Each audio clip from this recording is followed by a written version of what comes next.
एक समय की बात है जब श्रावस्ती के पास बसे एक छोटे से ग्राम में लोगों का जीवन बाहर से देखने पर शांत दिखाई देता था, पर भीतर ही भीतर हर मनुष्य अपने अपने दुखों के साथ जी रहा था।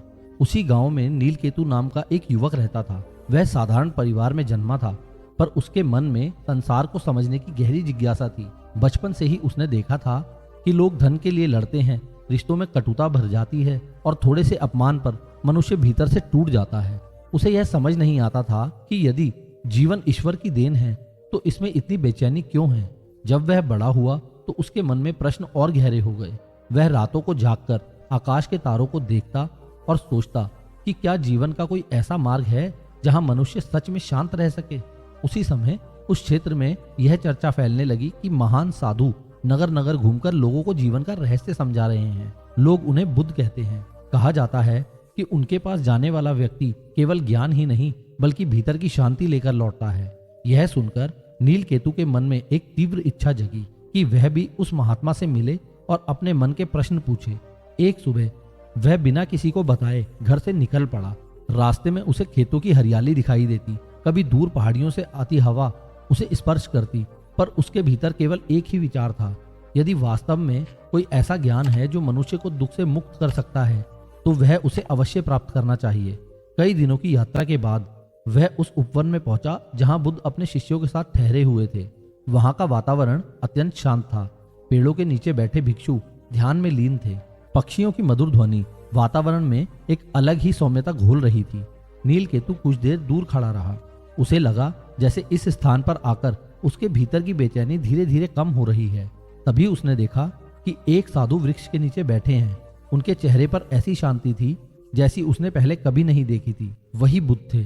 नीलकेतु धीरे धीरे उनके पास पहुंचा और विनम्रता से बैठ गया। कुछ देर तक वह कुछ बोल नहीं पाया। बुद्ध ने उसकी ओर देखा और मुस्कुरा कर पूछा कि वह कहां से आया है। नीलकेतु ने अपने मन की सारी उलझनें उनके सामने रख दी। उसने कहा कि उसे समझ नहीं आता कि मनुष्य के जीवन में इतनी पीड़ा क्यों है।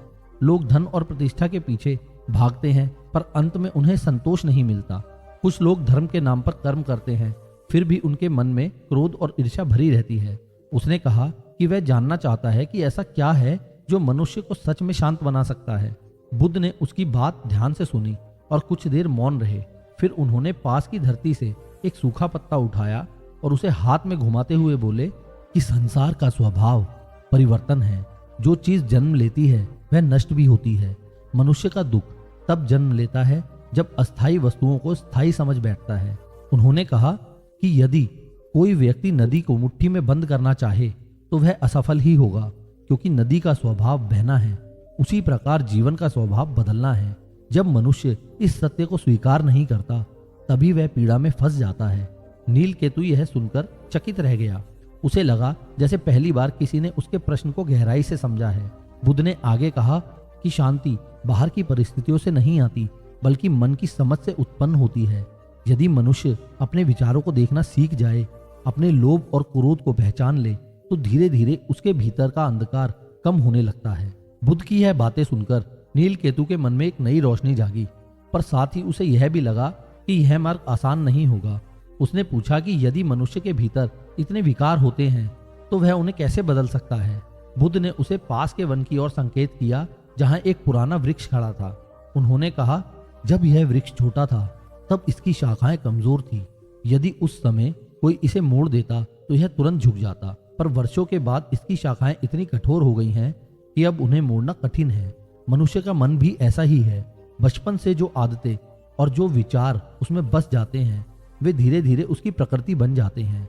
पर इसका अर्थ यह नहीं है कि परिवर्तन असंभव है। यदि कोई व्यक्ति धैर्य और जागरूकता के साथ अपने मन को देखता रहे तो धीरे धीरे उसकी प्रवृत्तियां बदलने लगती हैं। उन्होंने कहा कि ध्यान केवल आंखें बंद करके बैठने का नाम नहीं है। ध्यान वह अवस्था है जब मनुष्य अपने भीतर उठने वाले हर विचार को बिना घृणा और बिना मोह के देखता है। जब यह अभ्यास गहरा हो जाता है तो मनुष्य समझने लगता है कि क्रोध और लोभ केवल क्षणिक तरंगे हैं। वे आते हैं और चले जाते हैं। उस समय वह उनसे बंधता नहीं। नीलकेतु को यह शिक्षा अत्यंत गहरी लगी। उसने निर्णय लिया कि वह कुछ समय बुद्ध के पास रहकर इस मार्ग को समझेगा। नीलकेतु बुद्ध और उनके शिष्यों के साथ रहने लगा। वह सुबह भिक्षुओं के साथ नगर में जाता, फिर लौटकर ध्यान करता और बुद्ध के उपदेश सुनता। धीरे धीरे उसे महसूस होने लगा कि उसके भीतर का तनाव कम हो रहा है। पहले वह छोटी छोटी बातों पर विचलित हो जाता था, पर अब उसके मन में एक नई स्थिरता आ रही थी। एक दिन जब वह नदी के किनारे बैठा था, उसने देखा कि पानी में बहते हुए पत्ते कभी तेजी से आगे बढ़ते हैं और कभी किसी पत्थर से टकराकर घूम जाते हैं। उसी क्षण उसे बुद्ध की कही बात याद आई कि जीवन भी इसी नदी की तरह है। घटनाएं आती हैं, चली जाती हैं, पर यदि मन स्थिर रहे तो व्यक्ति हर परिस्थिति में संतुलित रह सकता है। उसी समय एक वृद्ध व्यक्ति वहां आया जो अत्यंत दुखी दिखाई देता था। उसने बताया कि उसके बेटे ने क्रोध में आकर घर छोड़ दिया है और वह उसे ढूंढ नहीं पा रहा। नीलकेतु ने उसे बुद्ध के पास चलने के लिए कहा। जब वह वृद्ध बुद्ध के सामने पहुंचा तो उसकी आंखों से आंसू बहने लगे। बुद्ध ने उसे धैर्य से सुना और कहा कि क्रोध अज्ञान का परिणाम है। यदि तुम अपने पुत्र के लिए सच में प्रेम रखते हो तो पहले अपने मन को शांत करो। जब मन शांत होगा तभी सही निर्णय लिया जा सकता है। उन्होंने यह भी कहा कि कभी कभी जीवन हमें ऐसी परिस्थितियों में डाल देता है जहां धैर्य ही एकमात्र सहारा होता है। वृद्ध व्यक्ति ने उनकी बात सुनी और धीरे धीरे उसका चेहरा शांत होने लगा। नीलकेतु यह सब देखकर समझने लगा कि बुद्ध की शिक्षा केवल शब्द नहीं बल्कि जीवन जीने का तरीका है। कुछ महीनों के बाद उसने महसूस किया कि उसका मन पहले जैसा नहीं रहा। अब उसे छोटी इच्छाएं परेशान नहीं करती थी। एक दिन उसने बुद्ध से पूछा कि क्या वह अपने गांव लौट सकता है और वहां के लोगों के साथ यह ज्ञान बांट सकता है।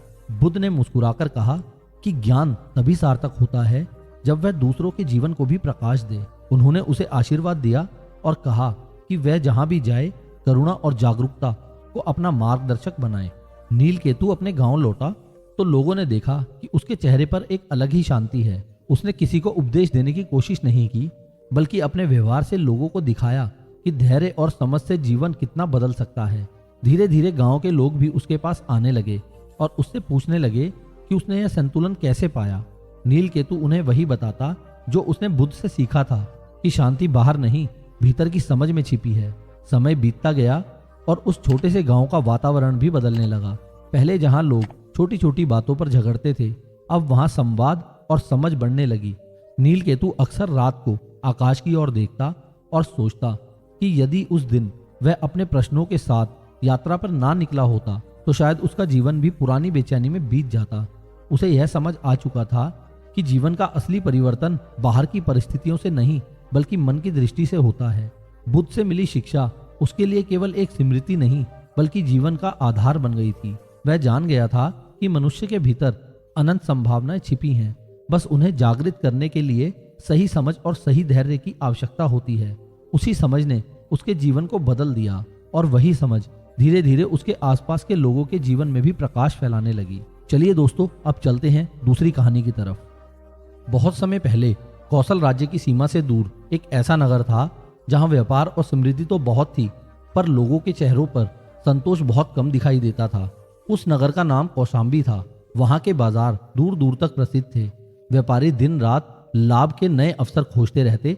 राजमहल में वैभव का प्रदर्शन होता और गलियों में तरह तरह के उत्सव मनाए जाते, पर फिर भी उस नगर के वातावरण में एक अदृश्य बेचैनी फैली रहती थी। उसी नगर में आर्यकेतु नाम का एक युवक रहता था।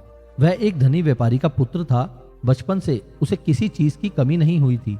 अच्छे वस्त्र, स्वादिष्ट भोजन और सुख सुविधाओं से भरा उसका जीवन उसके सामने था। फिर भी उसके भीतर एक अजीब सी खालीपन की अनुभूति रहती थी। जब वह रात को अपने घर की छत पर खड़ा होकर आकाश को देखता तो उसे लगता जैसे जीवन में कुछ ऐसा है जिसे वह समझ नहीं पा रहा।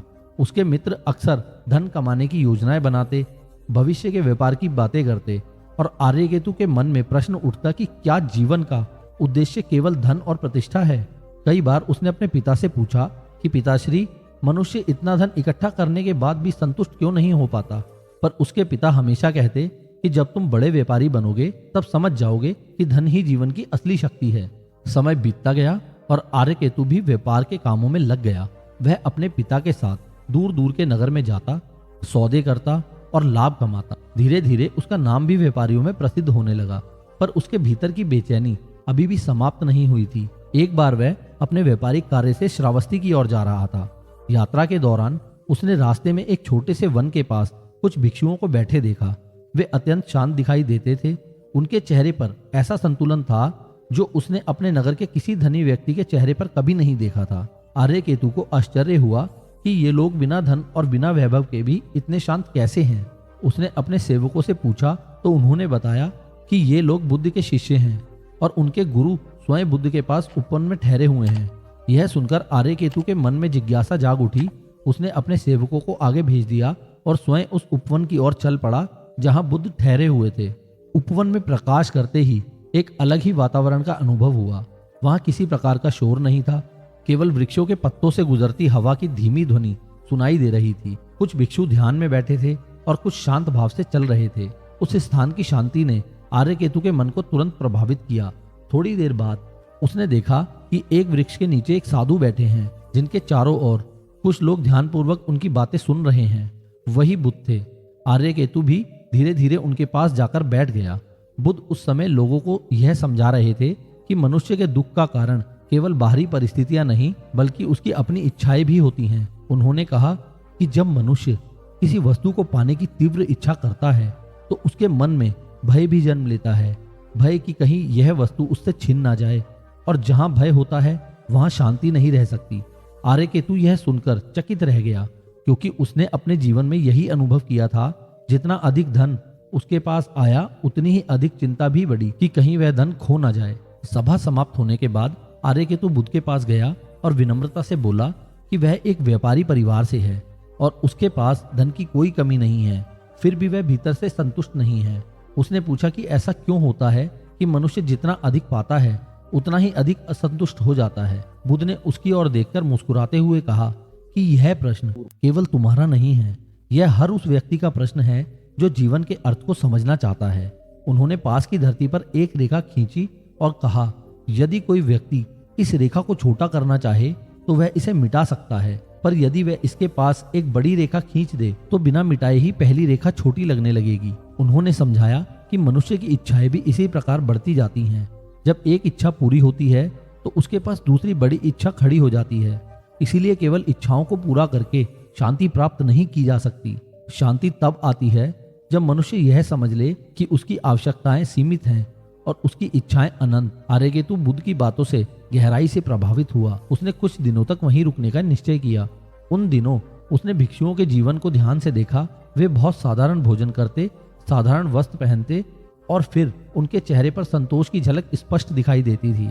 धीरे धीरे आर्यकेतु को समझ आने लगा कि संतोष बाहरी वस्तुओं में नहीं बल्कि मन की स्थिति में उत्पन्न होता है। एक दिन बुद्ध ने उसे अपने साथ नदी किनारे चलने को कहा। वे दोनों शांतिपूर्वक चलते रहे।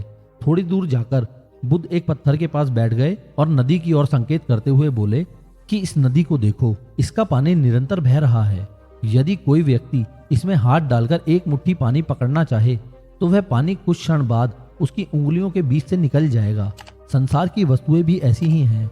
उन्हें पकड़कर रखने की कोशिश ही दुख का कारण बनती हैं। यदि मनुष्य उन्हें आने जाने दे और उनसे आसक्ति ना बनाए तो वह व्यक्ति अधिक शांत रह सकता है। इन बातों का आर्यकेतु पर प्रभाव पड़ा। उसने अपने जीवन के बारे में सोचना शुरू किया। उसे याद आया कि उसने अपने जीवन के कई वर्ष केवल लाभ और हानि के हिसाब में ही बिताए हैं। उसने कभी यह नहीं सोचा कि वह अपने ज्ञान और धन का उपयोग दूसरों की भलाई के लिए भी कर सकता है।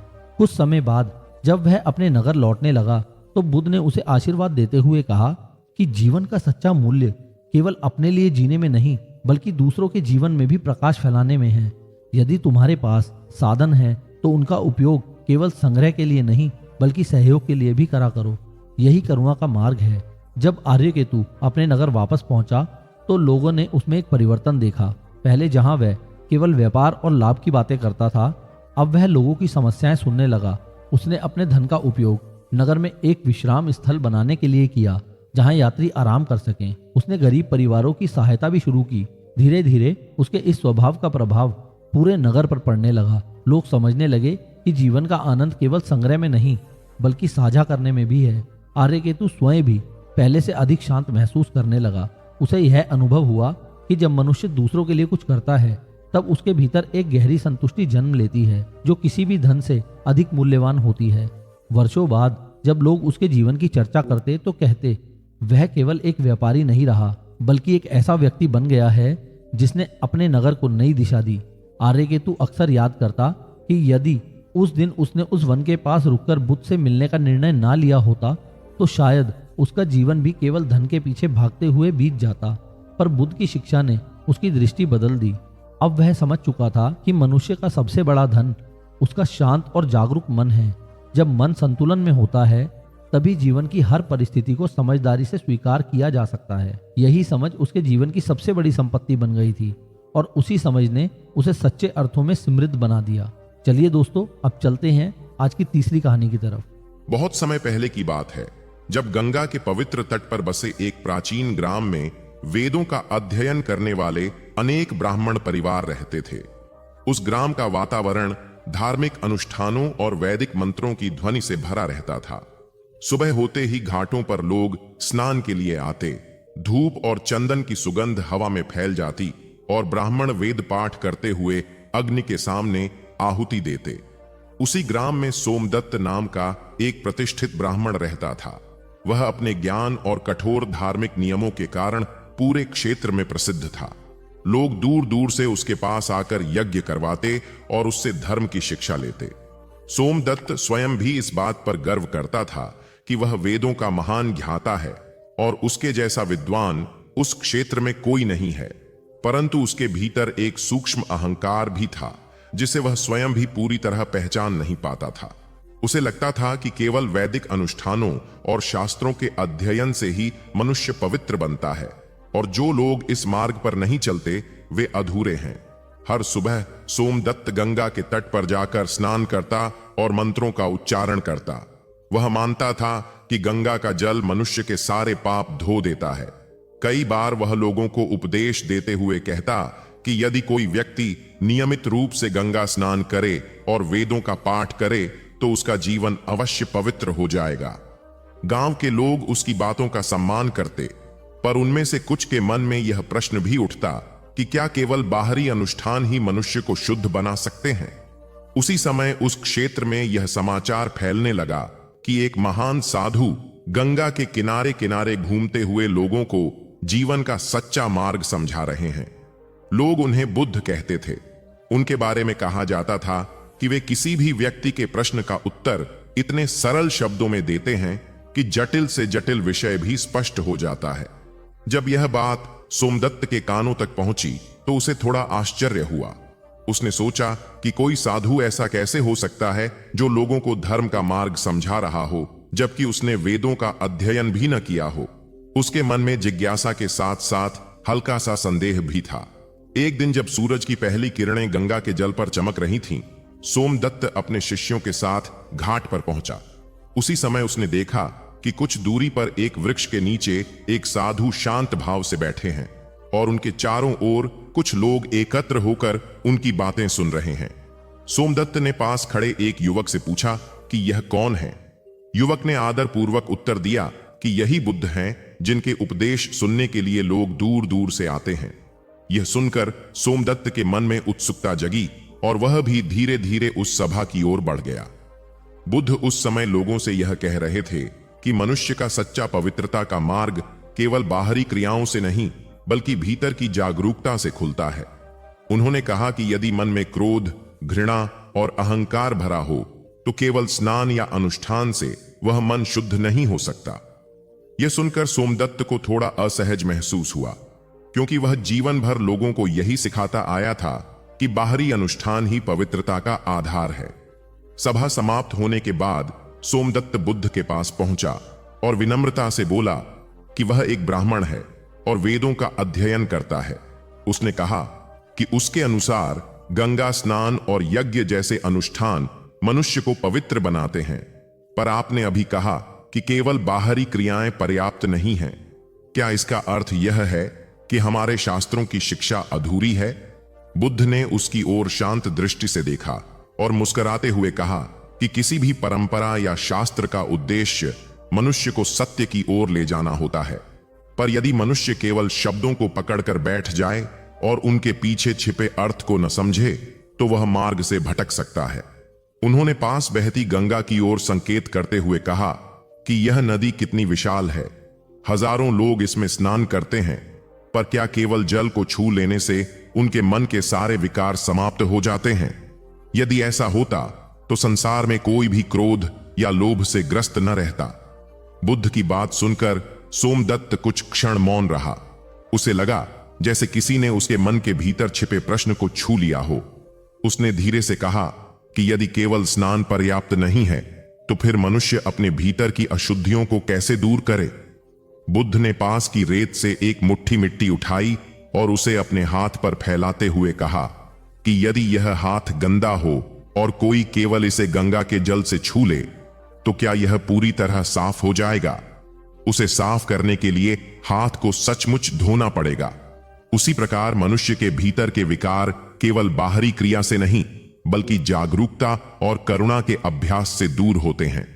उन्होंने कहा कि जब मनुष्य अपने विचारों को समझने लगता है, अपने क्रोध और अहंकार को पहचान लेता है, तभी वह धीरे धीरे उनसे मुक्त होने लगता है। इन शब्दों ने सोमदत्त के भीतर एक गहरा प्रभाव डाला।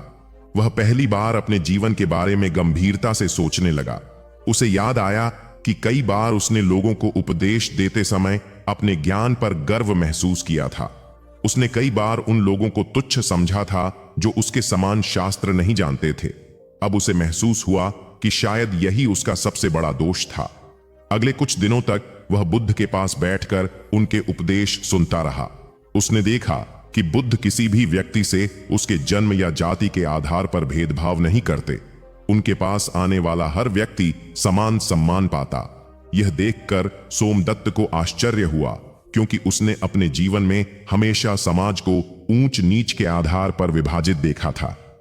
एक दिन बुद्ध ने उसे अपने साथ गंगा के तट पर चलने के लिए कहा। दोनों कुछ देर तक शांतिपूर्वक चलते रहे। फिर बुद्ध ने पूछा कि क्या तुम्हें गंगा की धारा में कोई भेद दिखाई देता है? सोमदत्त ने कहा कि नहीं, यह धारा सभी के लिए समान रूप से बहती है। तब बुद्ध ने कहा कि प्रकृति कभी किसी के साथ भेदभाव नहीं करती। सूर्य सब पर समान रूप से प्रकाश देता है और नदी सबको समान जल देती है। यदि मनुष्य भी अपने मन से भेदभाव और अहंकार को हटा दे तो उसका जीवन अधिक शांत और पवित्र हो सकता है। यह शिक्षा सुनकर सोमदत्त का हृदय बदलने लगा। उसे लगा जैसे उसके भीतर वर्षों से जमा कठोरता धीरे धीरे पिघल रही है। उसने समझ लिया कि सच्ची पवित्रता केवल बाहरी अनुष्ठानों में नहीं बल्कि उस भावना में है जिससे मनुष्य दूसरों के साथ व्यवहार करता है। कुछ समय बाद उसने अपने शिष्यों को एकत्र किया और उनसे कहा कि आज से वह उन्हें केवल मंत्रों का उच्चारण ही नहीं बल्कि करुणा और विनम्रता का महत्व भी सिखाएगा। उसने यह भी स्वीकार किया कि ज्ञान का अहंकार भी अज्ञान का ही एक रूप है। धीरे धीरे उस ग्राम का वातावरण भी बदलने लगा। लोग केवल अनुष्ठानों पर ही ध्यान देने के बजाय अपने व्यवहार को भी सुधारने लगे। सोमदत्त अब पहले जैसा गर्वीला ब्राह्मण नहीं रहा था। उसके चेहरे पर एक नई विनम्रता दिखाई देती थी। जब भी वह गंगा के तट पर स्नान करने जाता तो उसे बुद्ध की बात याद आती कि सच्ची शुद्धता मन के भीतर जन्म लेती है। गंगा का जल उसे अब केवल एक पवित्र नदी नहीं बल्कि जीवन के प्रवाह का प्रतीक प्रतीत होता था जो हर क्षण बदलता रहता है। वर्षों बाद जब लोग उस ब्राह्मण की चर्चा करते तो कहते कि उसका जीवन दो भागों में बटा हुआ था। एक वह समय जब वह केवल बाहरी धर्म में विश्वास करता था और दूसरा वह समय जब उसने समझ लिया कि सच्चा धर्म मन की करुणा और जागरूकता में छिपा है। गंगा के तट पर बुद्ध से हुई उस मुलाकात ने उसके जीवन की दिशा बदल दी थी। अब वह जान चुका था कि ज्ञान का सबसे ऊंचा रूप वह है जो मनुष्य को विनम्र बना दे और उसे दूसरों के दुख को समझने की शक्ति दे। यही समझ उसके जीवन की सबसे बड़ी साधना बन गई और उसी के कारण वह वास्तव में पवित्र कहलाने योग्य बन पाया। चलिए अब चलते हैं अगली कहानी की तरफ। बहुत समय पहले उत्तर दिशा के विस्तृत मैदानों और दूर तक फैले वनों के बीच एक समृद्ध राज्य था जिसका नाम रतनपुर था। यह राज्य किसी बड़े साम्राज्य के अधीन नहीं था बल्कि अपनी स्वतंत्र पहचान के कारण दूर दूर तक प्रसिद्ध था। रतनपुर के चारों ओर छोटी छोटी नदियां बहती थीं, जिनके किनारे हरे भरे खेत लहराते थे। नगर के बीचों बीच एक विशाल बाजार था जहां दूर देशों से व्यापारी आकर अपने सामान बेचते थे। रेशम, मसाले, कीमती पत्थर, घोड़े और दुर्लभ धातुएं यहां के व्यापार का मुख्य आधार थे। इस राज्य का राजा वीरेंद्र देव था। वह देखने में तेजस्वी और निर्णय लेने में कुशल माना जाता था। उसने अपने राज्य को समृद्ध बनाने के लिए कई योजनाएं बनाई थीं, इसलिए लोग उसकी प्रशंसा भी करते थे। परंतु समय के साथ साथ उसके मन में एक सूक्ष्म अहंकार भी जन्म लेने लगा था। उसे लगता था कि उसके राज्य की समृद्धि केवल उसकी बुद्धि और शक्ति के कारण है। राज्यसभा में बैठे मंत्री भी उसकी बातों से सहमत होते रहते, जिससे उसका विश्वास और भी दृढ़ होता गया कि वह अपने समय का सबसे बुद्धिमान शासक है। उसी नगर में एक व्यापारी रहता था जिसका नाम मणिभद्र था। वह अत्यंत चतुर और चालाक व्यक्ति माना जाता था। उसके पास व्यापार की अद्भुत समझ थी। वह जानता था कि कब किस वस्तु को खरीदना है और कब उसे ऊंचे मूल्य पर बेचना है। उसने धीरे धीरे इतना धन इकट्ठा कर लिया था कि नगर के बड़े व्यापारी भी उससे ईर्ष्या करने लगे थे। परंतु उसकी चतुराई के साथ साथ एक और गुण था, वह लोगों के मन को पढ़ने में भी माहिर था। उसे यह भली भांति पता था कि कब किससे कैसी बात करनी चाहिए ताकि सामने वाला व्यक्ति उसी के अनुसार सोचने लगे। मणिभद्र ने कई बार अपने लाभ के लिए लोगों को उलझाकर उनसे सौदे करवाए थे। लोग उसकी बुद्धि की प्रशंसा भी करते थे और उससे थोड़ा भय भी रखते थे। एक दिन राजमहल में चर्चा हुई कि रतनपुर का व्यापार पहले से भी अधिक बढ़ाना चाहिए ताकि राज्य की समृद्धि और प्रसिद्धि दूर देशों तक पहुंच सके। राजा वीरेंद्र देव ने घोषणा की कि जो व्यापारी ऐसा उपाय बताएगा जिससे राज्य का खजाना और अधिक भर सके, उसे विशेष सम्मान दिया जाएगा। यह समाचार पूरे नगर में फैल गया। अनेक व्यापारी अपने अपने विचार लेकर राजसभा में पहुंचे। उनमें मणिभद्र भी था। जब उसकी बारी आई तो उसने अत्यंत विनम्रता से कहा कि यदि राज्य में आने जाने वाले हर व्यापारी से थोड़ा अधिक कर लिया जाए तो खजाना बहुत जल्दी भर सकता है। उसने इतने कौशल से अपनी बात रखी कि राजा और मंत्री उसकी बात से प्रभावित हो गए। राजा ने तुरंत उस योजना को स्वीकार कर लिया। कुछ ही समय में नया नियम लागू हो गया। शुरुआत में राज्य का खजाना सचमुच तेजी से भरने लगा। राजा प्रसन्न हुआ और उसने मणिभद्र को विशेष सम्मान भी दिया। परंतु धीरे धीरे उस निर्णय का दूसरा प्रभाव सामने आने लगा। दूर देशों से आने वाले व्यापारी रत्नपुर आने से कतराने लगे, क्योंकि उन्हें लगा कि यहां व्यापार करना महंगा पड़ रहा है। बाजार में पहले जैसी चहल पहल कम होने लगी। कुछ महीनों बाद स्थिति यह हो गई कि राज्य की आय घटने लगी। राजा को समझ नहीं आ रहा था कि ऐसा क्यों हो रहा है। एक दिन जब राजा चिंतित होकर अपने महल की छत पर टहल रहा था, तभी उसके मंत्री ने कहा कि नगर के बाहर एक शांत साधु ठहरे हुए हैं। लोग कहते हैं कि वे अत्यंत ज्ञानी हैं और जीवन की गहरी बातों को सरल शब्दों में समझा देते हैं। राजा ने सोचा कि शायद उनसे बात करने से उसे अपने प्रश्न का उत्तर मिल सके। अगले दिन वह साधारण वेश में उस साधु से मिलने चला गया। वह साधु वास्तव में भगवान बुद्ध थे, जो यात्राओं के दौरान उस क्षेत्र में ठहरे हुए थे। राजा ने उनके सामने बैठकर अपनी समस्या बताई। उसने कहा कि उसने राज्य की आय बढ़ाने के लिए एक योजना बनाई थी, पर अब उसका परिणाम उल्टा हो रहा है। बुद्ध ने शांत स्वर में पूछा कि वह योजना क्या थी। राजा ने पूरा विवरण बताया। बुद्ध कुछ देर मौन रहे, फिर मुस्कुराकर बोले कि कभी कभी चतुराई और बुद्धिमत्ता एक दूसरे से अलग होती है। चतुराई तात्कालिक लाभ दिखाती है, पर बुद्धिमत्ता दूर का परिणाम देखती है।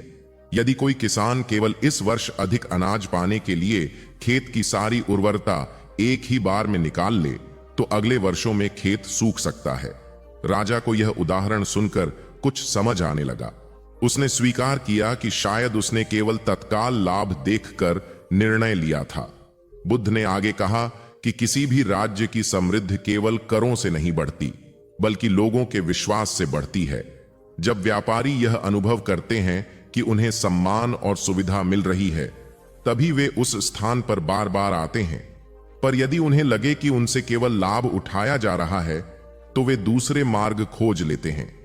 राजा ने यह सुनकर गहरी सांस ली। उसे लगा जैसे उसके मन का बोझ हल्का हो रहा है। उसने बुद्ध से पूछा कि उसे अब क्या करना चाहिए। बुद्ध ने कहा कि सबसे पहले उसे अपने निर्णय के कारण हुए प्रभाव को स्वीकार करना चाहिए। फिर उसे ऐसा मार्ग अपनाना चाहिए जिससे लोगों का विश्वास फिर से लौट सके। राजा वापस महल लौटा और उसने मंत्रियों के साथ चर्चा करके नया नियम बनाया। उसने व्यापारियों पर लगाए गए अतिरिक्त कर को हटा दिया और उनके लिए कुछ सुविधाएं भी घोषित की। कुछ समय बाद दूर दूर से व्यापारी फिर से रतनपुर आने लगे।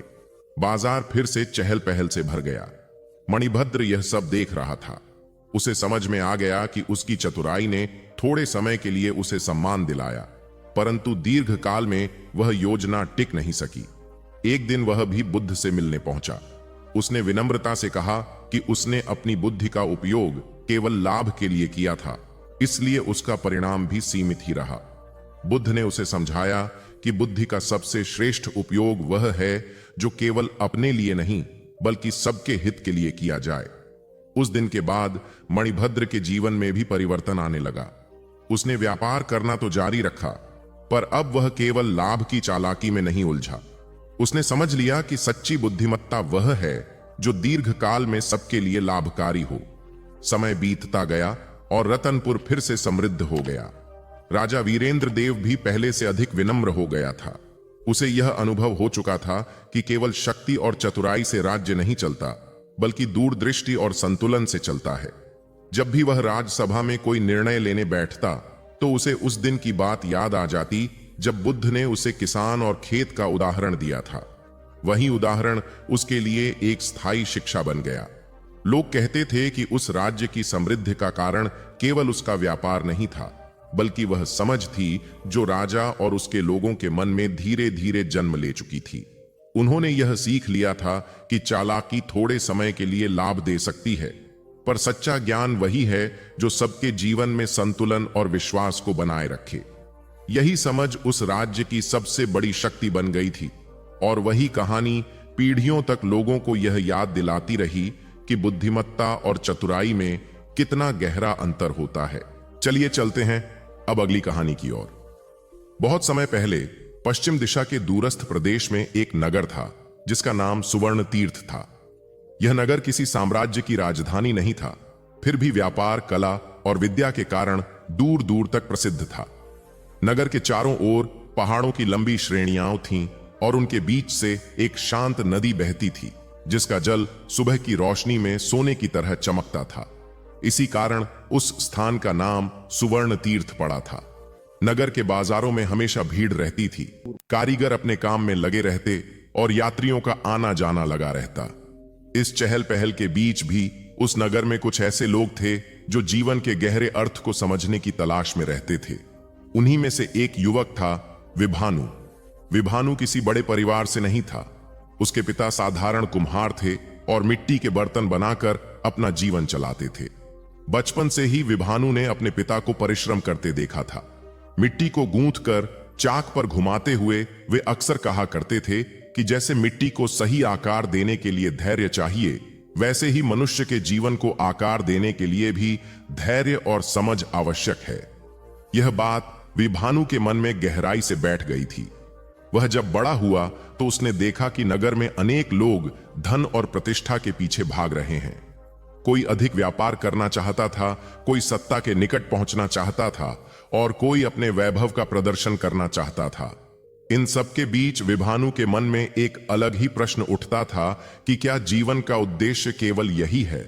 समय बीतता गया और विभानु भी युवावस्था में पहुंचा। उसने अपने पिता का काम सीख लिया, पर उसका मन अक्सर जीवन के अर्थ को समझने में लगा रहता। एक दिन नगर में यह समाचार फैल गया कि एक महान तपस्वी और ज्ञानी साधु उस क्षेत्र में आए हुए हैं। लोग कहते थे कि वे मनुष्य के दुख और भ्रम को बहुत सरल उदाहरणों से समझा देते हैं। कुछ लोग उन्हें बुद्ध कहते थे क्योंकि उनके शब्दों में ऐसी स्पष्टता थी जो सुनने वाले के मन को भीतर तक छू जाती थी। जब यह बात विभानु के कानों तक पहुंची तो उसके मन में उन्हें देखने की तीव्र इच्छा जागी। एक सुबह वह अपने काम से निवृत्त होकर उस वन की ओर चल पड़ा जहां वह ज्ञानी साधु ठहरे हुए थे। वहां पहुंचकर उसने देखा कि वृक्षों के नीचे कुछ लोग शांत भाव से बैठे हैं और एक साधु उनसे बातें कर रहे हैं। उनके चेहरे पर ऐसी शांति थी जैसी विभानु ने पहले कभी नहीं देखी थी। वह भी धीरे से जाकर वहां बैठ गया। उस समय वह साधु लोगों को यह समझा रहे थे कि मनुष्य का सबसे बड़ा भ्रम यह है कि वह अपने सुख को बाहरी वस्तुओं में खोजता है। जब तक वह यह नहीं समझता कि सुख का स्रोत उसके अपने मन में है, तब तक वह भटकता रहता है। विभानु ने ध्यान से उनकी बातें सुनी। उसे लगा जैसे उसके मन के कई प्रश्नों का उत्तर धीरे धीरे स्पष्ट हो रहा है। सभा समाप्त होने के बाद वह उनके पास गया और विनम्रता से बोला कि वह एक साधारण कुम्हार का पुत्र है और जीवन के अर्थ को समझना चाहता है।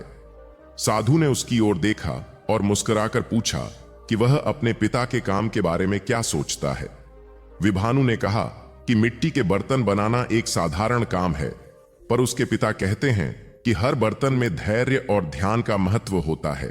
यह सुनकर साधु ने कहा कि तुम्हारे पिता ने तुम्हें बहुत गहरी शिक्षा दी है। उन्होंने पास पड़ी मिट्टी को उठाकर हाथ में लेते हुए कहा कि देखो, यह मिट्टी अपने आप में केवल मिट्टी है, पर जब कुम्हार इसे समझदारी से आकार देता है तो यह उपयोगी पात्र बन जाती है। मनुष्य का जीवन भी इसी मिट्टी की तरह है। यदि वह अपने विचारों और कर्मों को समझदारी से ढालता है तो उसका जीवन भी सुंदर बन सकता है। इन शब्दों ने विभानु को गहराई से प्रभावित किया। वह कुछ दिनों तक वहीं रुक गया और उस साधु की बातें सुनता रहा। उसने देखा कि वे किसी भी व्यक्ति से उसके धन या जन्म के आधार पर भेदभाव नहीं करते थे। उनके पास आने वाला हर व्यक्ति समान रूप से सम्मान पाता था। धीरे धीरे विभानु के मन में एक नई समझ विकसित होने लगी। उसे महसूस हुआ कि मनुष्य का वास्तविक मूल्य उसके बाहरी वैभव में नहीं, बल्कि उसके विचारों और कर्मों में होता है। कुछ समय बाद वह अपने नगर लौट आया, पर अब उसका दृष्टिकोण बदल चुका था। पहले वह केवल अपने काम को एक साधारण जीविका समझता था, पर अब उसे लगा कि हर काम में ध्यान और करुणा का महत्व है। उसने अपने पिता के साथ मिलकर और अधिक लगन से काम करना शुरू किया। वह बर्तन बनाते समय इस बात का ध्यान रखता कि वे केवल उपयोगी ही नहीं, बल्कि सुंदर भी हों। धीरे धीरे उसके बनाए हुए बर्तन नगर में प्रसिद्ध होने लगे। लोग कहते थे कि उनमें एक अलग ही सौंदर्य और संतुलन दिखाई देता है। पर विभानु की सबसे बड़ी विशेषता यह थी कि उसने अपनी सफलता को अहंकार का कारण नहीं बनने दिया। वह हमेशा अपने पिता की शिक्षा और उस साधु के शब्दों को याद रखता था। जब भी कोई उससे उसकी सफलता का कारण पूछता, वह कहता कि जीवन को समझने की शुरुआत विनम्रता से होती है। यदि मनुष्य अपने भीतर की अशांति को पहचान ले और उसे शांत करने का प्रयास करे, तो उसका हर कार्य अधिक सार्थक हो जाता है। वर्षों बीतते गए और सुवर्ण तीर्थ का वह युवक धीरे धीरे एक प्रेरणा बन गया। लोग उसके पास केवल बर्तन खरीदने के लिए ही नहीं, बल्कि जीवन की सरल शिक्षा सुनने के लिए भी आने लगे। वह किसी गुरु की तरह उपदेश नहीं देता था, बल्कि अपने अनुभवों से लोगों को समझाता था कि मनुष्य का जीवन तभी सुंदर बनता है जब उसमें धैर्य, करुणा और जागरूकता का संतुलन हो। एक शाम जब वह नदी के किनारे बैठा सूर्यास्त देख रहा था, उसे अपने जीवन की यात्रा याद आई। उसे लगा कि यदि उसने उस दिन उस वन में जाकर उस ज्ञानी साधु की बातें न सुनी होती, तो शायद उसका जीवन भी केवल साधारण चिंताओं में ही बीत जाता। पर उस छोटी सी मुलाकात ने उसके सोचने का तरीका बदल दिया था। अब वह जान चुका था कि सच्चा ज्ञान वही है जो मनुष्य को विनम्र बना दे और उसे अपने भीतर की शांति से परिचित करा दे। समय के साथ उस नगर में अनेक परिवर्तन हुए, पर विभानु की कहानी लोगों के मन में एक प्रेरणा की तरह जीवित रही। लोग अपने बच्चों को यह कथा सुनाते कि कैसे एक साधारण कुम्हार का पुत्र अपने विचारों और समझ के कारण पूरे नगर के लिए प्रेरणा बन गया। यह कहानी उन्हें याद दिलाती थी कि मनुष्य का जीवन उसके जन्म या परिस्थितियों से नहीं, बल्कि उसके विचारों और कर्मों से महान बनता है। इसी सत्य में उस कथा की सबसे बड़ी शिक्षा छिपी थी। जब मनुष्य अपने भीतर की चेतना को पहचान लेता है और अपने जीवन को जागरूकता के साथ जीने लगता है, तब उसका हर दिन एक नई सीख बन जाता है। वही सीख उसे धीरे धीरे उस शांति की ओर ले जाती है जिसकी खोज में संसार के लोग भटकते रहते हैं। यही समझ उस युवक की सबसे बड़ी संपत्ति बन गई थी और उसी समझ ने उसके जीवन को वास्तव में सार्थक बना दिया। बहुत समय पहले एक विशाल मरुस्थल के किनारे एक प्राचीन व्यापारिक मार्ग था, जहां से ऊंटों के कारवां दूर देशों तक यात्रा करते थे। इस मार्ग पर कई छोटे छोटे पड़ाव थे, जहां व्यापारी विश्राम करते, पानी भरते और आगे की यात्रा के लिए तैयारी करते। उन्हीं पड़ावों में से एक स्थान था जिसका नाम धूलाश्रय था। यह कोई बड़ा नगर नहीं था, बल्कि केवल कुछ झोंपड़ियों, एक पुराने कुएं और एक छोटी सराय से मिलकर बना हुआ स्थान था। वहां रहने वाले लोग अत्यंत गरीब थे। उनकी आजीविका इस बात पर निर्भर करती थी कि कब कोई कारवां उस मार्ग से गुजरे और वे उन्हें पानी या भोजन देकर कुछ सिक्के कमा सकें। उसी स्थान पर एक युवक रहता था जिसका नाम मातंग था। उसका जीवन शुरू से ही कठिनाइयों से भरा हुआ था। उसके पिता ऊंटों के कारवां के साथ काम करते थे, पर एक लंबी यात्रा के दौरान बीमारी से उनका देहांत हो गया था। उसकी मां भी कुछ वर्षों बाद संसार छोड़ गई। बचपन से ही मातंग ने गरीबी को इतने करीब से देखा था कि वह उसके जीवन का स्वाभाविक हिस्सा बन चुकी थी। उसके पास न अच्छे कपड़े थे, न स्थायी काम। वह कभी सराय में काम करता, कभी यात्रियों के ऊंटों को पानी पिलाता और कभी रेगिस्तान में सूखी लकड़ियां इकट्ठी करके बेच देता। पर गरीबी केवल उसकी परिस्थितियों में ही नहीं थी, धीरे धीरे वह उसके मन में भी घर करने लगी थी। वह अक्सर सोचता कि संसार में कुछ लोग इतने धनवान क्यों हैं और कुछ लोग इतने निर्धन क्यों। जब वह कारवां के अमीर व्यापारियों को सोने चांदी के सिक्कों से भरे थैले गिनते देखता तो उसके मन में गहरा दुख उठता। उसे लगता कि शायद भाग्य ने उसके साथ अन्याय किया है। कई बार वह रात को रेत पर बैठकर आकाश की ओर देखता और मन ही मन पूछता कि क्या गरीब होना ही उसका भाग्य है।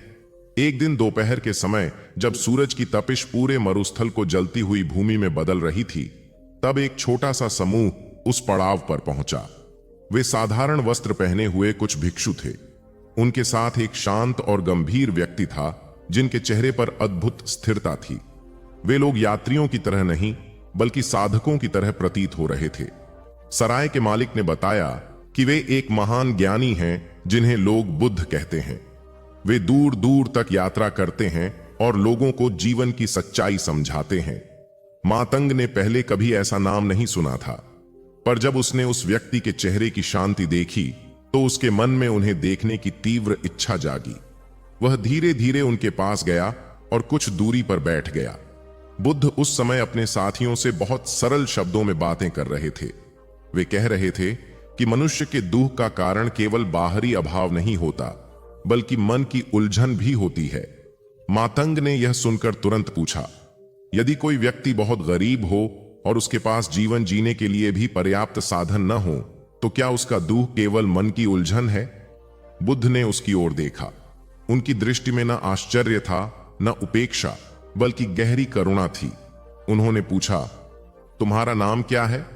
मातंग ने उत्तर दिया, मेरा नाम मातंग है और मैं इस पड़ाव पर काम करता हूं। मेरे पास कुछ भी नहीं है। जब मैं अमीर लोगों को देखता हूं तो मुझे लगता है कि जीवन ने मुझे कुछ भी नहीं दिया। बुद्ध कुछ क्षण शांत रहे, फिर उन्होंने पास पड़ी रेत को अपनी उंगलियों से उठाया और कहा, क्या तुम्हें लगता है कि यह रेत व्यर्थ है? मातंग ने कहा, रेगिस्तान में तो यह हर जगह है, इसलिए इसका कोई मूल्य नहीं। बुद्ध मुस्कुराए और बोले, यदि यही रेत किसी कारीगर के हाथ में पहुंचे और वह इससे कांच बनाए तो वही रेत चमकदार पात्र बन सकती है। वस्तु का मूल्य केवल उसकी स्थिति से नहीं बल्कि उसके उपयोग से बनता है। मनुष्य का जीवन भी ऐसा ही है। मातंग ध्यान से सुनने लगा। बुद्ध ने आगे कहा, गरीबी दो प्रकार की होती है। एक वह जो शरीर से जुड़ी होती है, जहां साधन कम होते हैं। दूसरी वह जो मन से जुड़ी होती है, जहां आशा और समझ का अभाव होता है। पहली गरीबी कठिन है, पर दूसरी उससे भी अधिक दुखद है, क्योंकि यदि मन में आशा और जागरूकता हो तो मनुष्य धीरे धीरे अपनी परिस्थिति को बदल सकता है। ये शब्द मातंग के मन में गहराई तक उतर गए। उसने पहली बार किसी को गरीबी के बारे में इतनी अलग दृष्टि से बोलते सुना था। अगले कुछ दिनों तक बुद्ध और उनके साथी उसी पड़ाव पर रुके रहे। मातंग अक्सर उनके पास बैठकर उनकी बातें सुनता। उसने देखा कि वे स्वयं बहुत साधारण जीवन जीते हैं। उनके पास न धन था न वैभव, फिर भी उनके चेहरे पर संतोष था। एक शाम बुद्ध ने उसे पास बुलाया और कहा, तुम अपने जीवन को बदलना चाहते हो? मातंग ने तुरंत कहा, हां, पर मेरे पास कुछ भी नहीं है। बुद्ध ने कहा, तुम्हारे पास सबसे बड़ी चीज है, तुम्हारा मन। यदि तुम अपने मन को निराशा से मुक्त कर लो और हर दिन कुछ सीखने और करने का प्रयास करो, तो धीरे धीरे तुम्हारी परिस्थिति बदल सकती है। पर यदि तुम केवल अपने अभाव के बारे में सोचते रहोगे, तो वह अभाव और गहरा होता जाएगा। इन शब्दों ने मातंग के भीतर एक नई ऊर्जा जगा दी। उसने अगले ही दिन से अपने काम को अलग दृष्टि से देखना शुरू किया। वह यात्रियों की सहायता अधिक ध्यान से करने लगा। उसने ऊंटों की देखभाल सीख ली, कारवां के रास्तों के बारे में जानकारी जुटाई और धीरे धीरे व्यापारियों के साथ छोटी यात्राओं में जाने लगा। समय बीतता गया। वर्षों बाद वही मातंग एक अनुभवी कारवां मार्गदर्शक बन गया। उसके पास अब पर्याप्त धन भी था, पर उससे अधिक मूल्यवान उसके भीतर की समझ थी। जब भी कोई उससे उसकी सफलता का रहस्य पूछता तो वह मुस्कुरा कर कहता, मेरी गरीबी ही मेरी सबसे बड़ी शिक्षक थी। उसने मुझे यह सिखाया कि मनुष्य का असली धन उसके भीतर की जागरूकता है। और कभी कभी जब वह मरुस्थल के उसी पुराने पड़ाव से गुजरता तो उसे वह दिन याद आता जब उसने पहली बार बुद्ध से प्रश्न किया था। उसे तब समझ आता कि उस दिन उसे धन नहीं बल्कि उससे कहीं अधिक मूल्यवान चीज मिली थी, जीवन को देखने की नई दृष्टि। बहुत प्राचीन समय की बात है, जब गंगा के मैदानों में फैले नगरों और ग्रामों में जीवन अपनी सहज लय में बहता था। उस युग में मनुष्य का हृदय प्रकृति के निकट था और उसकी आंखों में आकाश के रहस्य बसते थे। खेतों में हल चलते थे, नदियों के तट पर अर्शी ध्यान करते थे और नगरों की गलियों में व्यापारी दूर देशों से आए सामान बेचते थे। उसी काल में कपिलवस्तु, वैशाली, श्रावस्ती और राजगृह जैसे नगर ज्ञान, साधना और चर्चा के केंद्र बन चुके थे। लोग देवताओं की आराधना करते थे, मंदिरों और वेदियों पर दीप जलाते थे और मानते थे कि इस विराट संसार के पीछे कोई महान शक्ति है जो सबका संचालन करती है। सुबह होते ही गांवों में शंख और घंटियों की ध्वनि सुनाई देने लगती थी। स्त्रियां अपने आंगन को जल से धोकर पवित्र बनाती, वेदी पर फूल चढ़ाती और धूप की सुगंध पूरे घर में फैल जाती। वृद्ध लोग सूर्य की ओर मुख करके मंत्रों का उच्चारण करते और बच्चे अपने माता पिता को यह सब करते हुए कौतूहल से देखते। उन दिनों जीवन कठिन था, पर मन में श्रद्धा का दीप प्रज्वलित रहता था। लोग मानते थे कि ईश्वर की कृपा से ही वर्षा होती है, अन्न उगता है और जीवन सुरक्षित रहता है। इसलिए हर उत्सव, हर पर्व और हर आरंभ में देवताओं का स्मरण किया जाता था। श्रावस्ती के निकट एक छोटा सा ग्राम था जिसका नाम पवनपुर था। यह ग्राम घने वृक्षों से घिरा हुआ था और पास ही एक छोटी नदी बहती थी। नदी का जल स्वच्छ और शांत था और उसके किनारे पर एक प्राचीन पीपल का वृक्ष खड़ा था। उसी वृक्ष के नीचे एक छोटी सी वेदी बनी थी जहां ग्रामवासी प्रतिदिन भगवान की आराधना करने आते थे।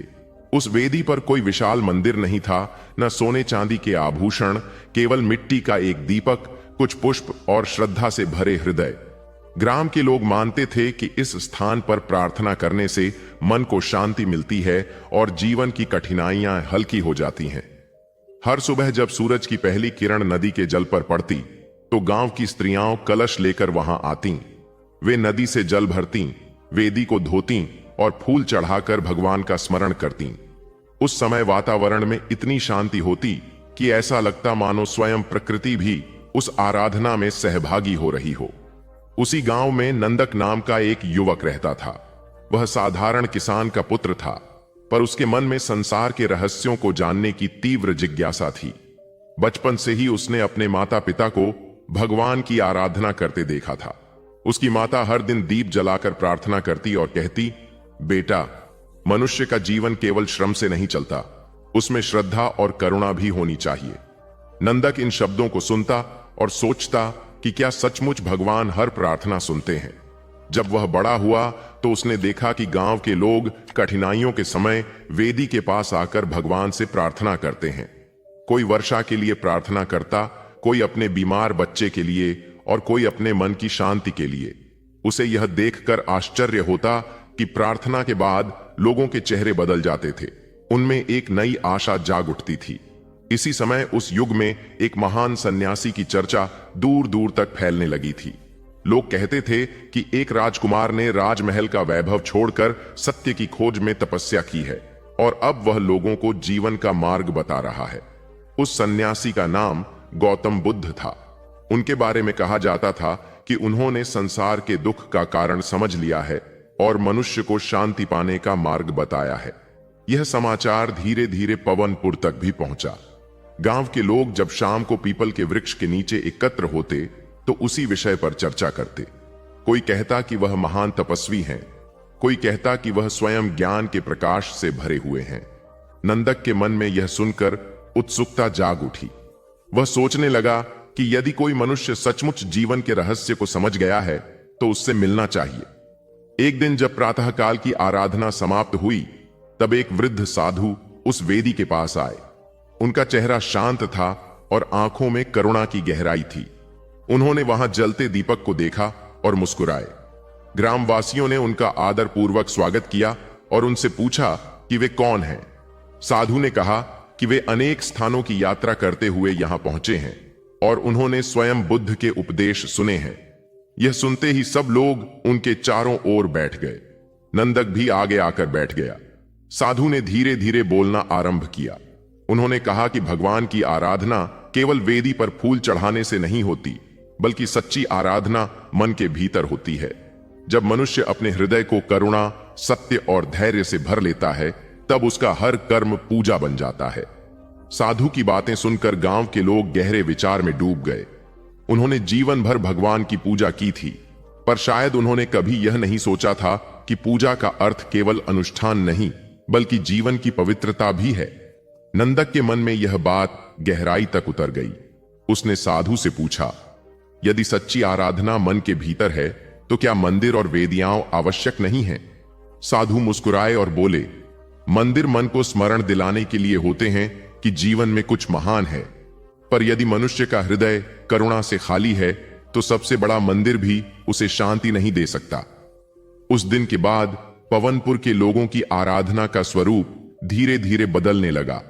वे पहले की तरह वेदी पर दीप जलाते, पर साथ ही यह भी सोचते कि उनके व्यवहार में कितना प्रेम और सत्य है। यदि कोई भूखा होता तो उसे भोजन दिया जाता, यदि कोई दुखी होता तो उसे सांत्वना दी जाती। लोगों ने समझ लिया कि भगवान की पूजा केवल शब्दों से नहीं, बल्कि कर्मों से भी होती है। नंदक के जीवन में भी एक परिवर्तन आया। वह पहले केवल प्रश्न करता था, पर अब वह अपने भीतर उत्तर खोजने लगा। एक दिन उसने निर्णय किया कि वह बुद्ध के दर्शन करने जाएगा। उसने अपने माता पिता से अनुमति ली और श्रावस्ती की ओर चल पड़ा, जहां उस समय बुद्ध अपने शिष्यों के साथ ठहरे हुए थे। यात्रा लंबी थी, पर उसके मन में उत्साह था। रास्ते में उसने कई यात्रियों को देखा जो उसी उद्देश्य से जा रहे थे। सभी के मन में एक ही इच्छा थी, उस महापुरुष के दर्शन करना जिसने जीवन के दुख को समझ लिया था। जब नंदक श्रावस्ती पहुंचा, तब उसने देखा कि एक विशाल उपवन में अनेक लोग शांतिपूर्वक बैठे हैं। वृक्षों की छाया में एक साधारण वस्त्र पहने व्यक्ति बैठा था, जिसका चेहरा अत्यंत शांत और तेजस्वी था। वही गौतम बुद्ध थे। उनके चारों ओर बैठे लोग उनकी बातें ध्यान से सुन रहे थे। बुद्ध कह रहे थे कि संसार में हर वस्तु परिवर्तनशील है और मनुष्य का दुख उसके मोह और तृष्णा से उत्पन्न होता है। जब मनुष्य अपने मन को समझ लेता है और करुणा को अपना मार्ग बना लेता है, तब उसे सच्ची शांति मिलती है। नंदक ने यह सब सुना तो उसे लगा कि जैसे उसके भीतर कोई दीपक जल उठा है। उसे अपने गांव की वह छोटी सी वेदी याद आई, जहां लोग भगवान की आराधना करते थे। अब उसे समझ में आने लगा था कि पूजा का सच्चा अर्थ क्या है। उसने बुद्ध के चरणों में प्रणाम किया और मन ही मन संकल्प किया कि वह अपने जीवन को करुणा और सत्य के मार्ग पर चलाएगा। कुछ समय बाद जब वह अपने गांव लौटा, तो उसके चेहरे पर एक नई शांति थी। उसने लोगों को बुद्ध के उपदेश सुनाए और बताया कि भगवान की आराधना केवल बाहरी अनुष्ठान नहीं, बल्कि मन की पवित्रता है। गांव के लोग पहले से ही श्रद्धालु थे, इसलिए उन्होंने इन बातों को सहजता से स्वीकार किया। अब वे जब पीपल के वृक्ष के नीचे दीप जलाते, तो उनके मन में यह भाव भी रहता कि उनका हर कर्म भगवान को अर्पित है। धीरे धीरे पवनपुर का वह छोटा सा ग्राम एक उदाहरण बन गया। वहां लोग एक दूसरे के प्रति दयालु थे और जीवन को सरलता से जीते थे। उनकी आराधना केवल मंदिर तक सीमित नहीं थी, बल्कि उनके व्यवहार में दिखाई देती थी। जब भी कोई यात्री वहां से गुजरता, तो उसे उस गांव की शांति और प्रेम देखकर आश्चर्य होता। लोग कहते कि वहां भगवान की पूजा केवल वेदी पर नहीं, बल्कि हर हृदय में होती है।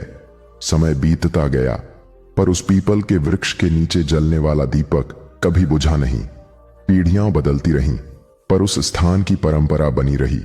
लोग आज भी वहां आकर प्रार्थना करते, पर अब वे यह भी जानते थे कि सच्ची आराधना मनुष्य के कर्मों में बसती है। उस छोटे से गांव की कथा दूर दूर तक फैल गई और लोग कहते कि जब श्रद्धा और करुणा एक साथ मिलती हैं, तब वही सच्ची पूजा बन जाती है। उसी युग में जब गौतम बुद्ध ज्ञान का प्रकाश फैला रहे थे, तब अनगिनत गांवों और नगरों में लोग धीरे धीरे समझने लगे थे कि भगवान की आराधना केवल अनुष्ठान नहीं, बल्कि जीवन को पवित्र बनाने का मार्ग है। और यही समझ उस समय की सबसे बड़ी संपत्ति थी, क्योंकि जिसने यह जान लिया कि सच्ची पूजा मन के भीतर है, उसे संसार के किसी भी मंदिर में जाने की आवश्यकता नहीं रहती, क्योंकि उसका हृदय ही सबसे पवित्र मंदिर बन जाता है। प्राचीन भारत का वह समय अत्यंत जिज्ञासाओं से भरा हुआ था।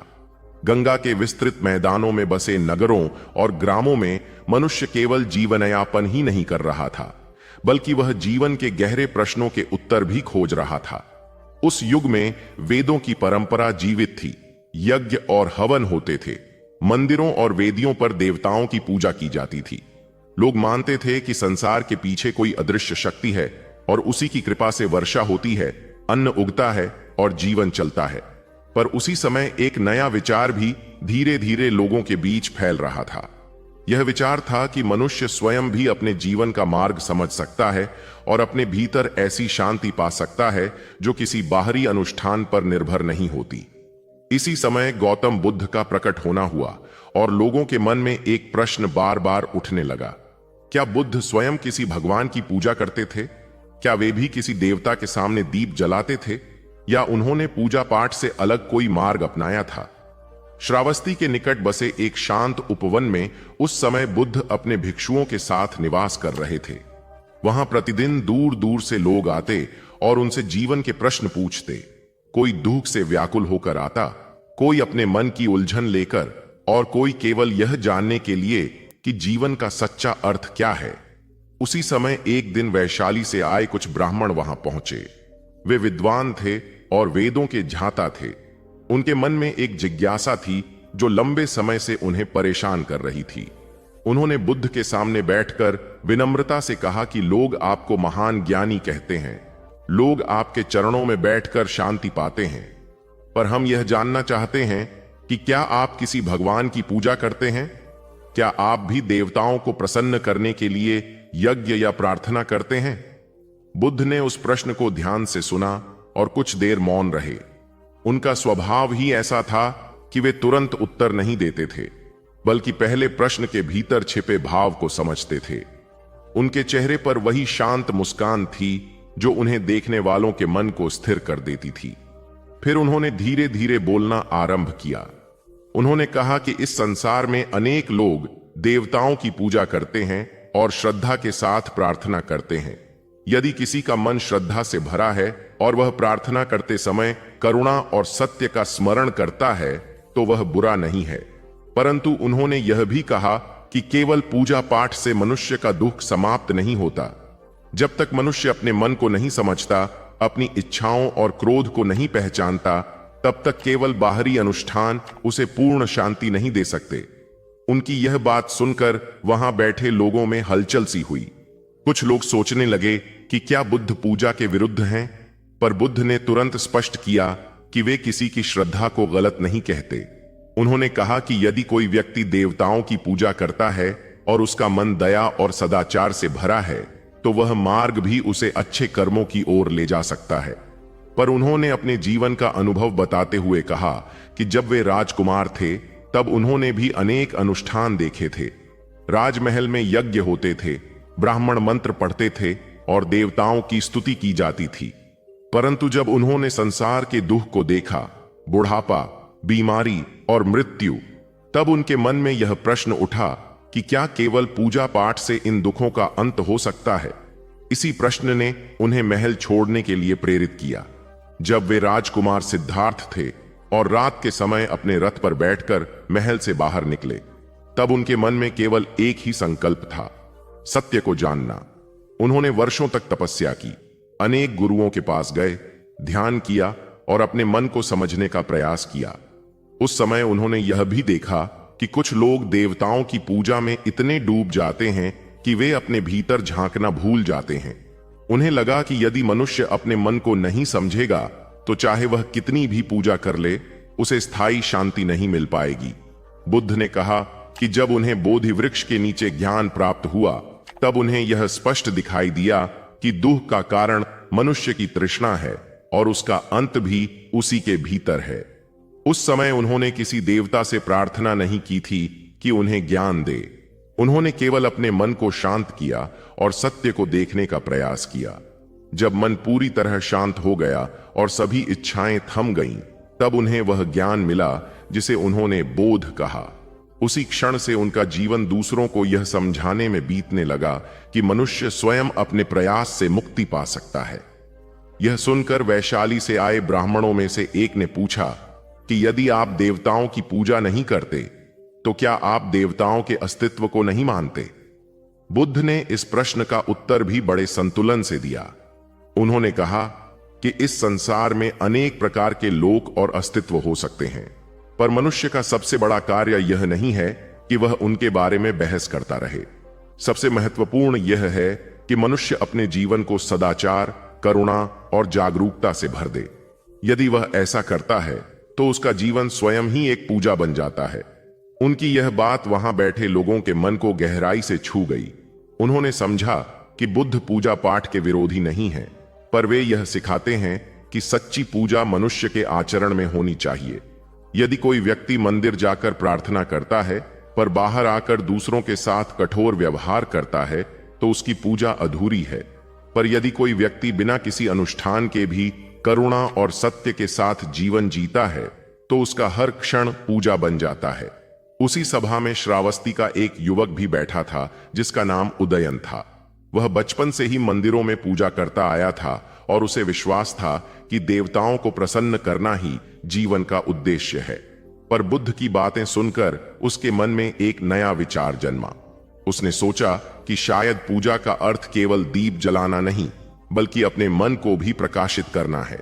सभा समाप्त होने के बाद वह बुद्ध के पास गया और उनसे पूछा कि यदि मैं भगवान की पूजा करता हूं तो क्या मुझे उसे छोड़ देना चाहिए?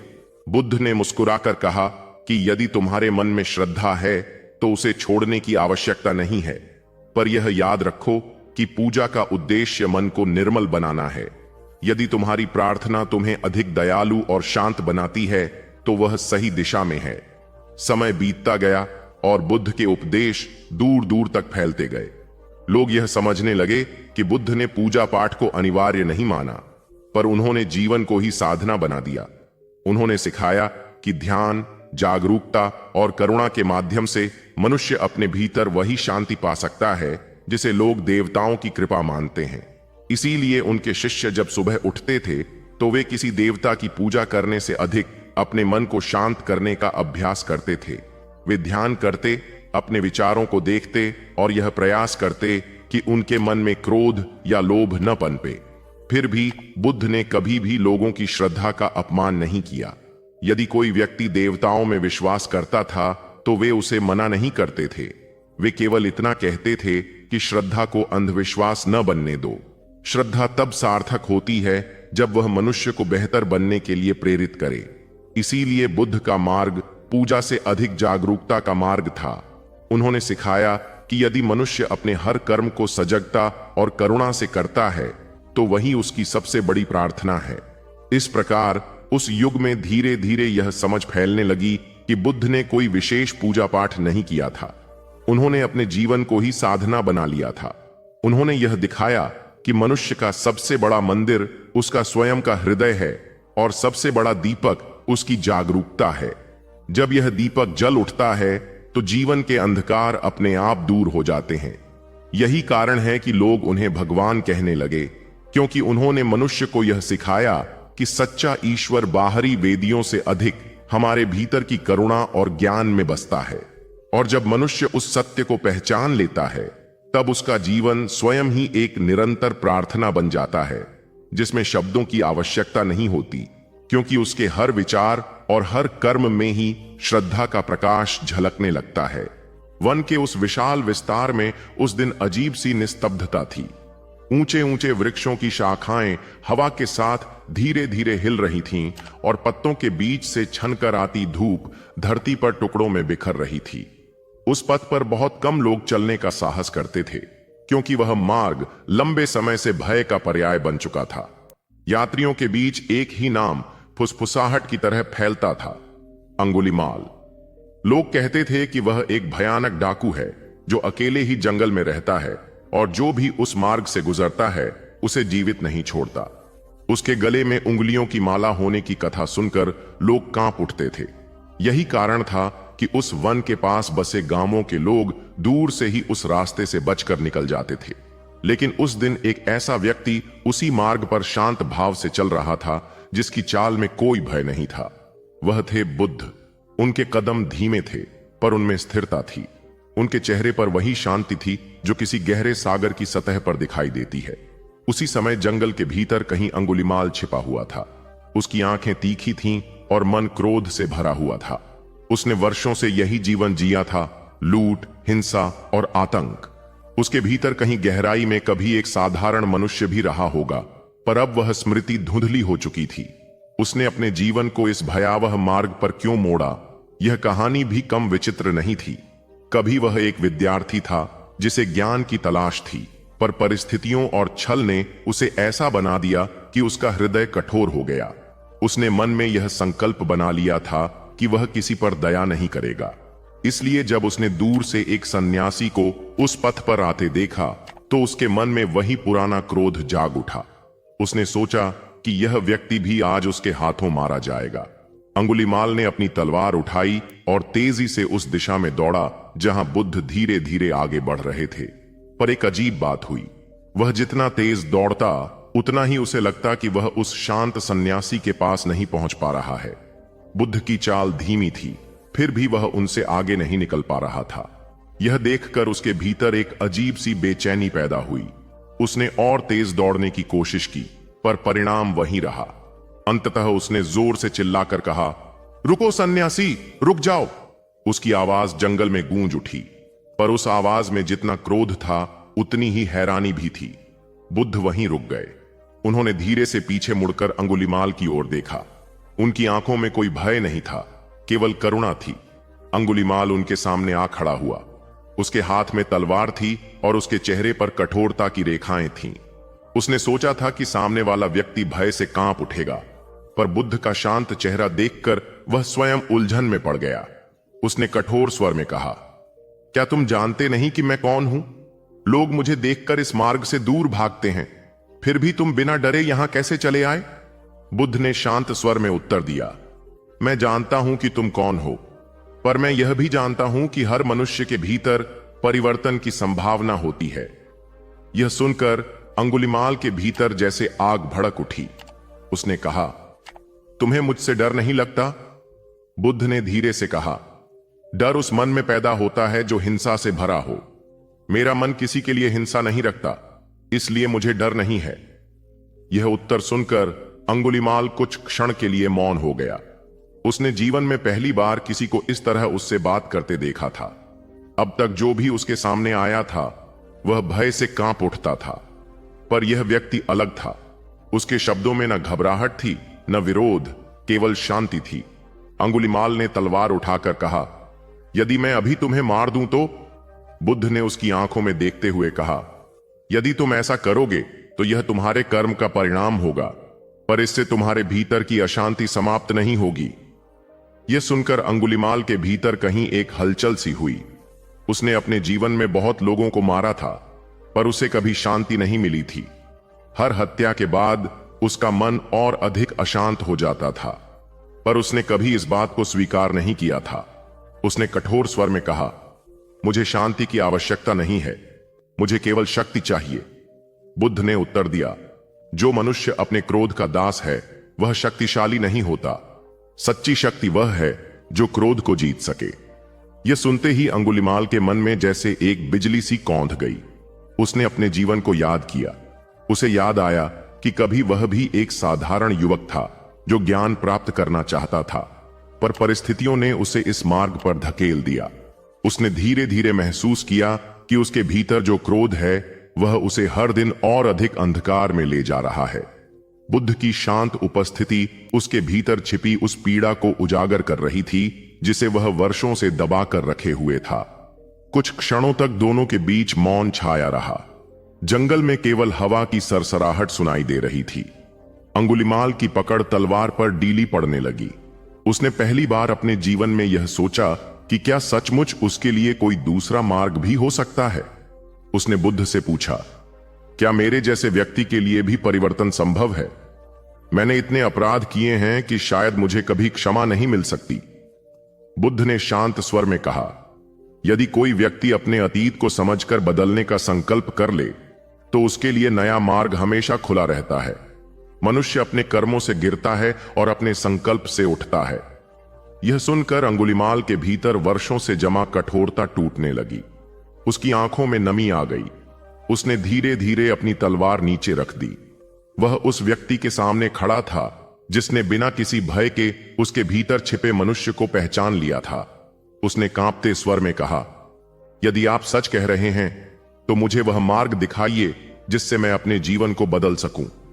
बुद्ध ने उसकी ओर करुणा से देखते हुए कहा, पहला कदम यह है कि तुम हिंसा का मार्ग छोड़ दो और अपने मन को समझने का प्रयास करो। अंगुलिमाल ने उस क्षण एक ऐसा निर्णय लिया जिसने उसके पूरे जीवन की दिशा बदल दी। उसने अपने हाथों की तलवार वहीं छोड़ दी और बुद्ध के चरणों में झुक गया। उस क्षण जंगल की निस्तब्धता में जैसे एक नया अध्याय आरंभ हुआ। जो व्यक्ति कभी आतंक का प्रतीक था वह अब परिवर्तन की राह पर चलने वाला एक साधक बनने जा रहा था।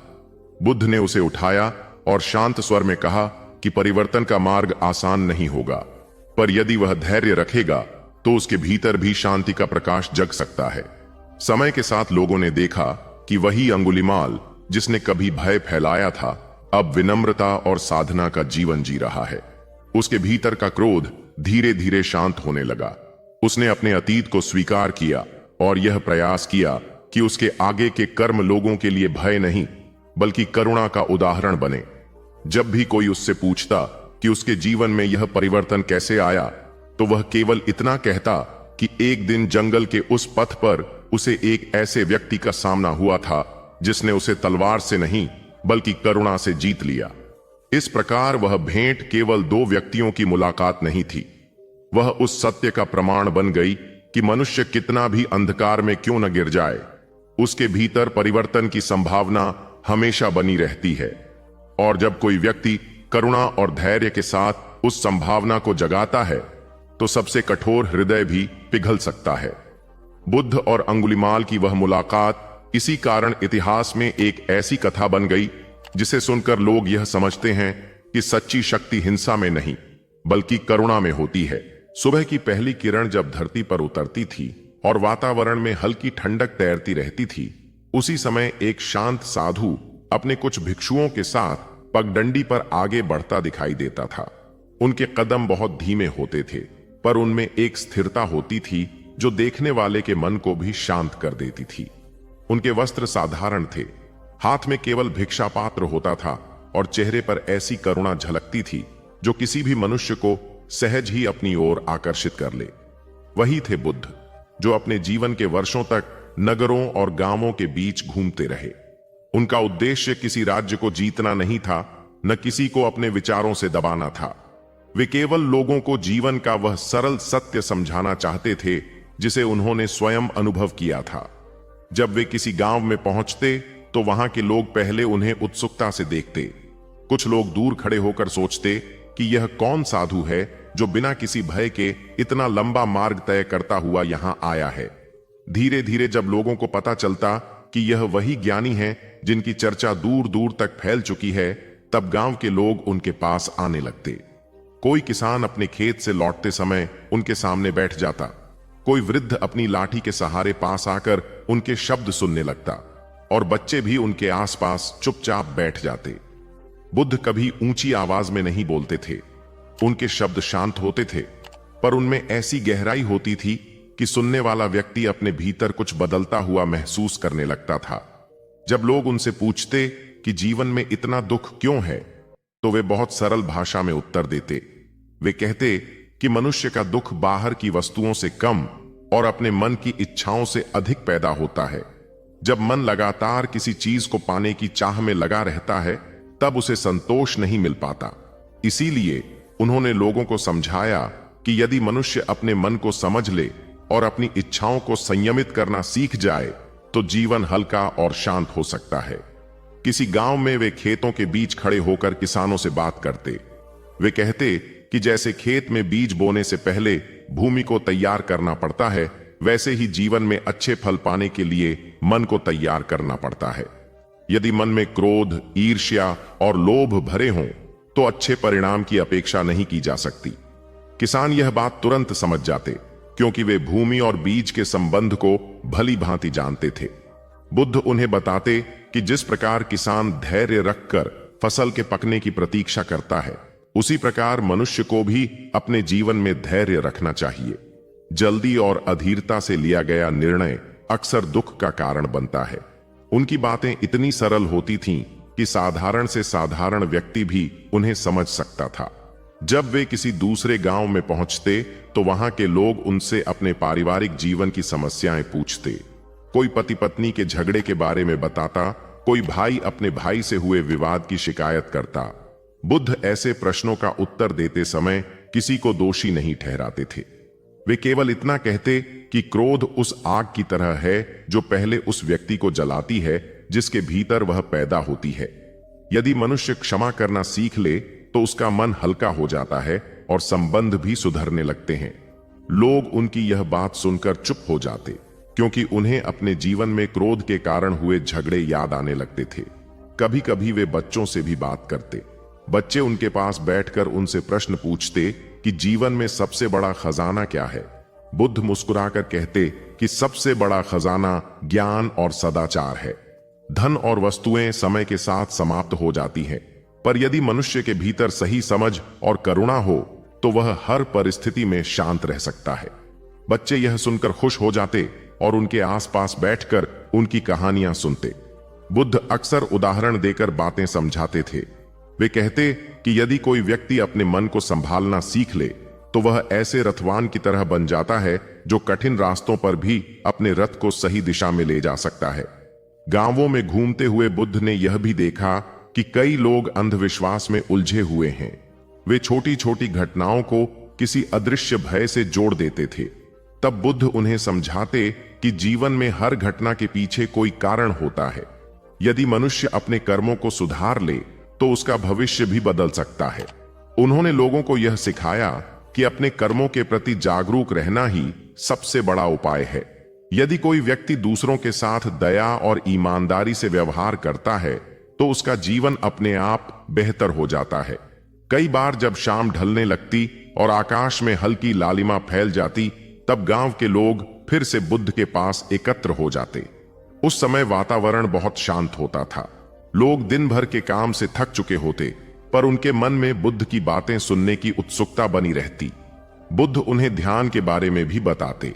वे कहते कि कुछ समय शांत बैठकर अपने मन को देखना चाहिए। जब मनुष्य अपनी सांसों पर ध्यान देता है और अपने विचारों को बिना विरोध के देखता है, तब धीरे धीरे उसका मन शांत होने लगता है। यह अभ्यास सुनने में सरल लगता था, पर जिसने भी इसे किया उसने अनुभव किया कि इससे भीतर एक नई स्थिरता पैदा होती है। समय के साथ बुद्ध के गांव गांव घूमने की चर्चा फैलने लगी।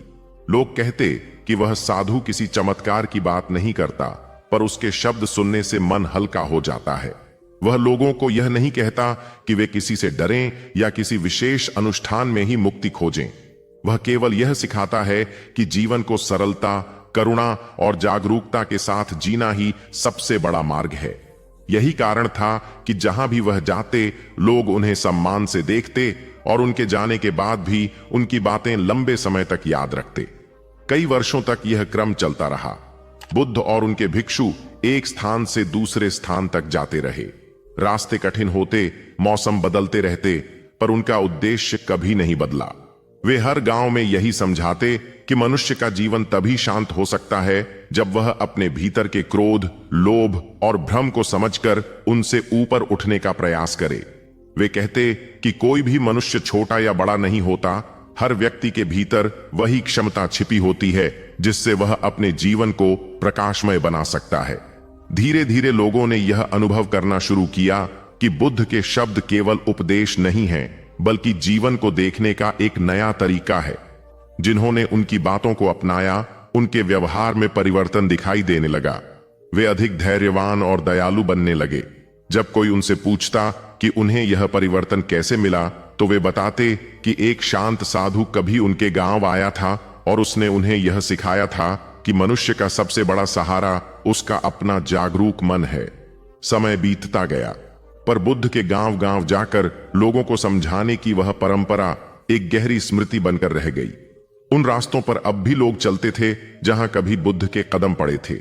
कई लोगों को याद था कि एक दिन उसी पगडंडी पर एक साधु आया था जिसने उन्हें यह बताया था कि जीवन की सबसे बड़ी शक्ति बाहर नहीं, बल्कि मन के भीतर छिपी होती है, और जिसने भी उस सत्य को समझ लिया, उसके लिए हर दिन एक नई शुरुआत बन गया।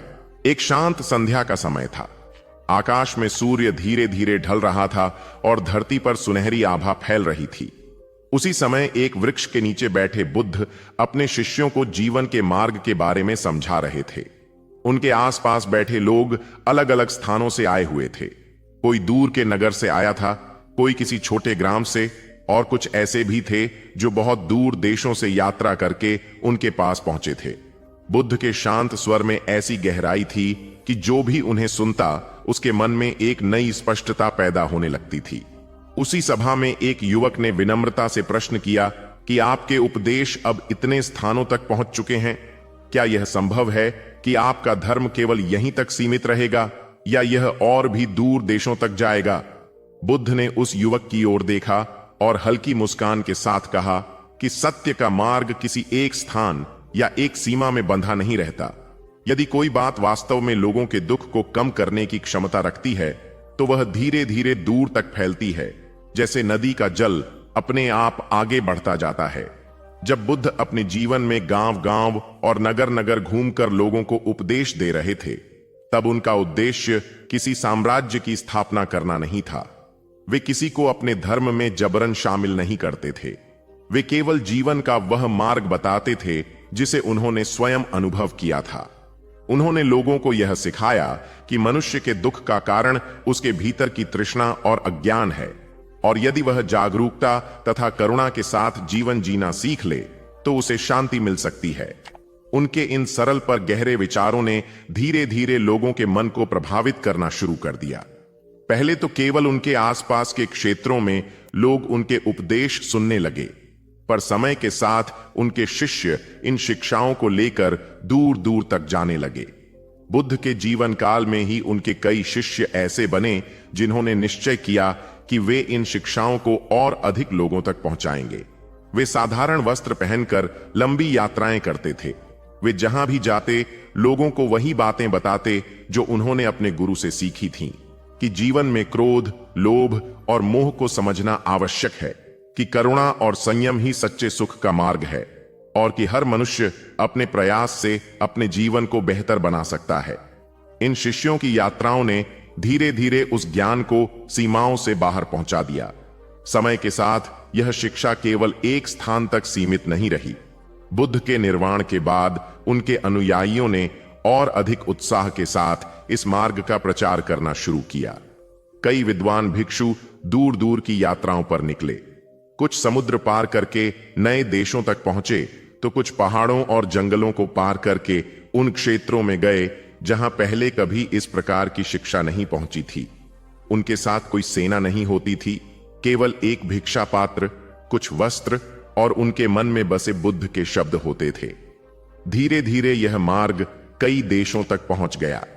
दक्षिण की ओर यात्रा करने वाले भिक्षु समुद्र पार करके श्रीलंका पहुंचे। वहां के लोगों ने इन शिक्षाओं को बड़े आदर के साथ स्वीकार किया। वहां मठों और अध्ययन केंद्रों की स्थापना हुई, जहां लोग ध्यान और सदाचार के मार्ग को सीखने लगे। समय बीतने के साथ वही परंपरा वहां की संस्कृति का एक महत्वपूर्ण हिस्सा बन गई। पूर्व की दिशा में जाने वाले भिक्षु चीन तक पहुंचे। वहां के विद्वानों ने इन शिक्षाओं का अध्ययन किया और उन्हें अपनी भाषा में समझने का प्रयास किया। अनेक ग्रंथों का अनुवाद किया गया ताकि अधिक लोग उन्हें पढ़ सकें। चीन में इन विचारों ने दर्शन और कला दोनों को प्रभावित किया। वहां के साधकों ने ध्यान की परंपरा को और विकसित किया और धीरे धीरे यह मार्ग समाज के कई वर्गों तक पहुंच गया। चीन से ही यह परंपरा आगे जापान तक पहुंची। वहां के लोगों ने भी इसे अपने ढंग से अपनाया। वहां ध्यान की साधना और अनुशासन पर विशेष ध्यान दिया गया। जापान में कई मठ और मंदिर बने जहां लोग शांति की खोज में आते थे। यह सब उस बीज का परिणाम था जो कभी बुद्ध ने अपने जीवन में बोया था। इसी प्रकार उत्तर की ओर जाने वाले भिक्षु तिब्बत तक पहुंचे। वहां की कठिन पहाड़ियों और ठंडे वातावरण में भी इस मार्ग ने जगह बनाई। तिब्बत में यह शिक्षा स्थानीय परंपराओं के साथ मिलकर एक नई शैली में विकसित हुई। वहां के मठों में ध्यान, अध्ययन और साधना की परंपरा मजबूत हुई और धीरे धीरे यह वहां के जीवन का एक महत्वपूर्ण भाग बन गई। पश्चिम और दक्षिण पूर्व की दिशा में भी यह मार्ग फैलता गया। थाईलैंड, म्यांमार, कंबोडिया और लाओस जैसे देशों में भी बुद्ध के उपदेश पहुंचे। वहां के लोगों ने इन शिक्षाओं को अपने दैनिक जीवन का हिस्सा बना लिया। सुबह सुबह लोग भिक्षुओं को भोजन देते, ध्यान करते और जीवन में सदाचार का पालन करने का प्रयास करते। इन देशों में आज भी यह परंपरा गहराई से दिखाई देती है। इस प्रकार यदि देखा जाए तो बुद्ध के उपदेश केवल एक या दो देशों तक सीमित नहीं रहे। समय के साथ वे कई देशों तक फैल गए। कुछ विद्वान कहते हैं कि आज के समय में एशिया के कई बड़े क्षेत्रों में यह मार्ग किसी न किसी रूप में मौजूद है। यह सब उस सरल शिक्षा के कारण संभव हुआ जिसे बुद्ध ने लोगों को दिया था कि मनुष्य अपने मन को समझकर अपने जीवन को बदल सकता है। पर यदि गहराई से सोचा जाए तो बुद्ध का उद्देश्य कभी यह नहीं था कि उनका धर्म कितने देशों तक पहुंचेगा। उनके लिए सबसे महत्वपूर्ण यह था कि एक एक मनुष्य अपने जीवन में शांति पाए। उन्होंने हमेशा यही कहा कि यदि कोई व्यक्ति अपने भीतर करुणा और जागरूकता को विकसित कर ले तो वही सबसे बड़ी उपलब्धि है। देशों की संख्या से अधिक महत्वपूर्ण मनुष्य के भीतर होने वाला परिवर्तन है।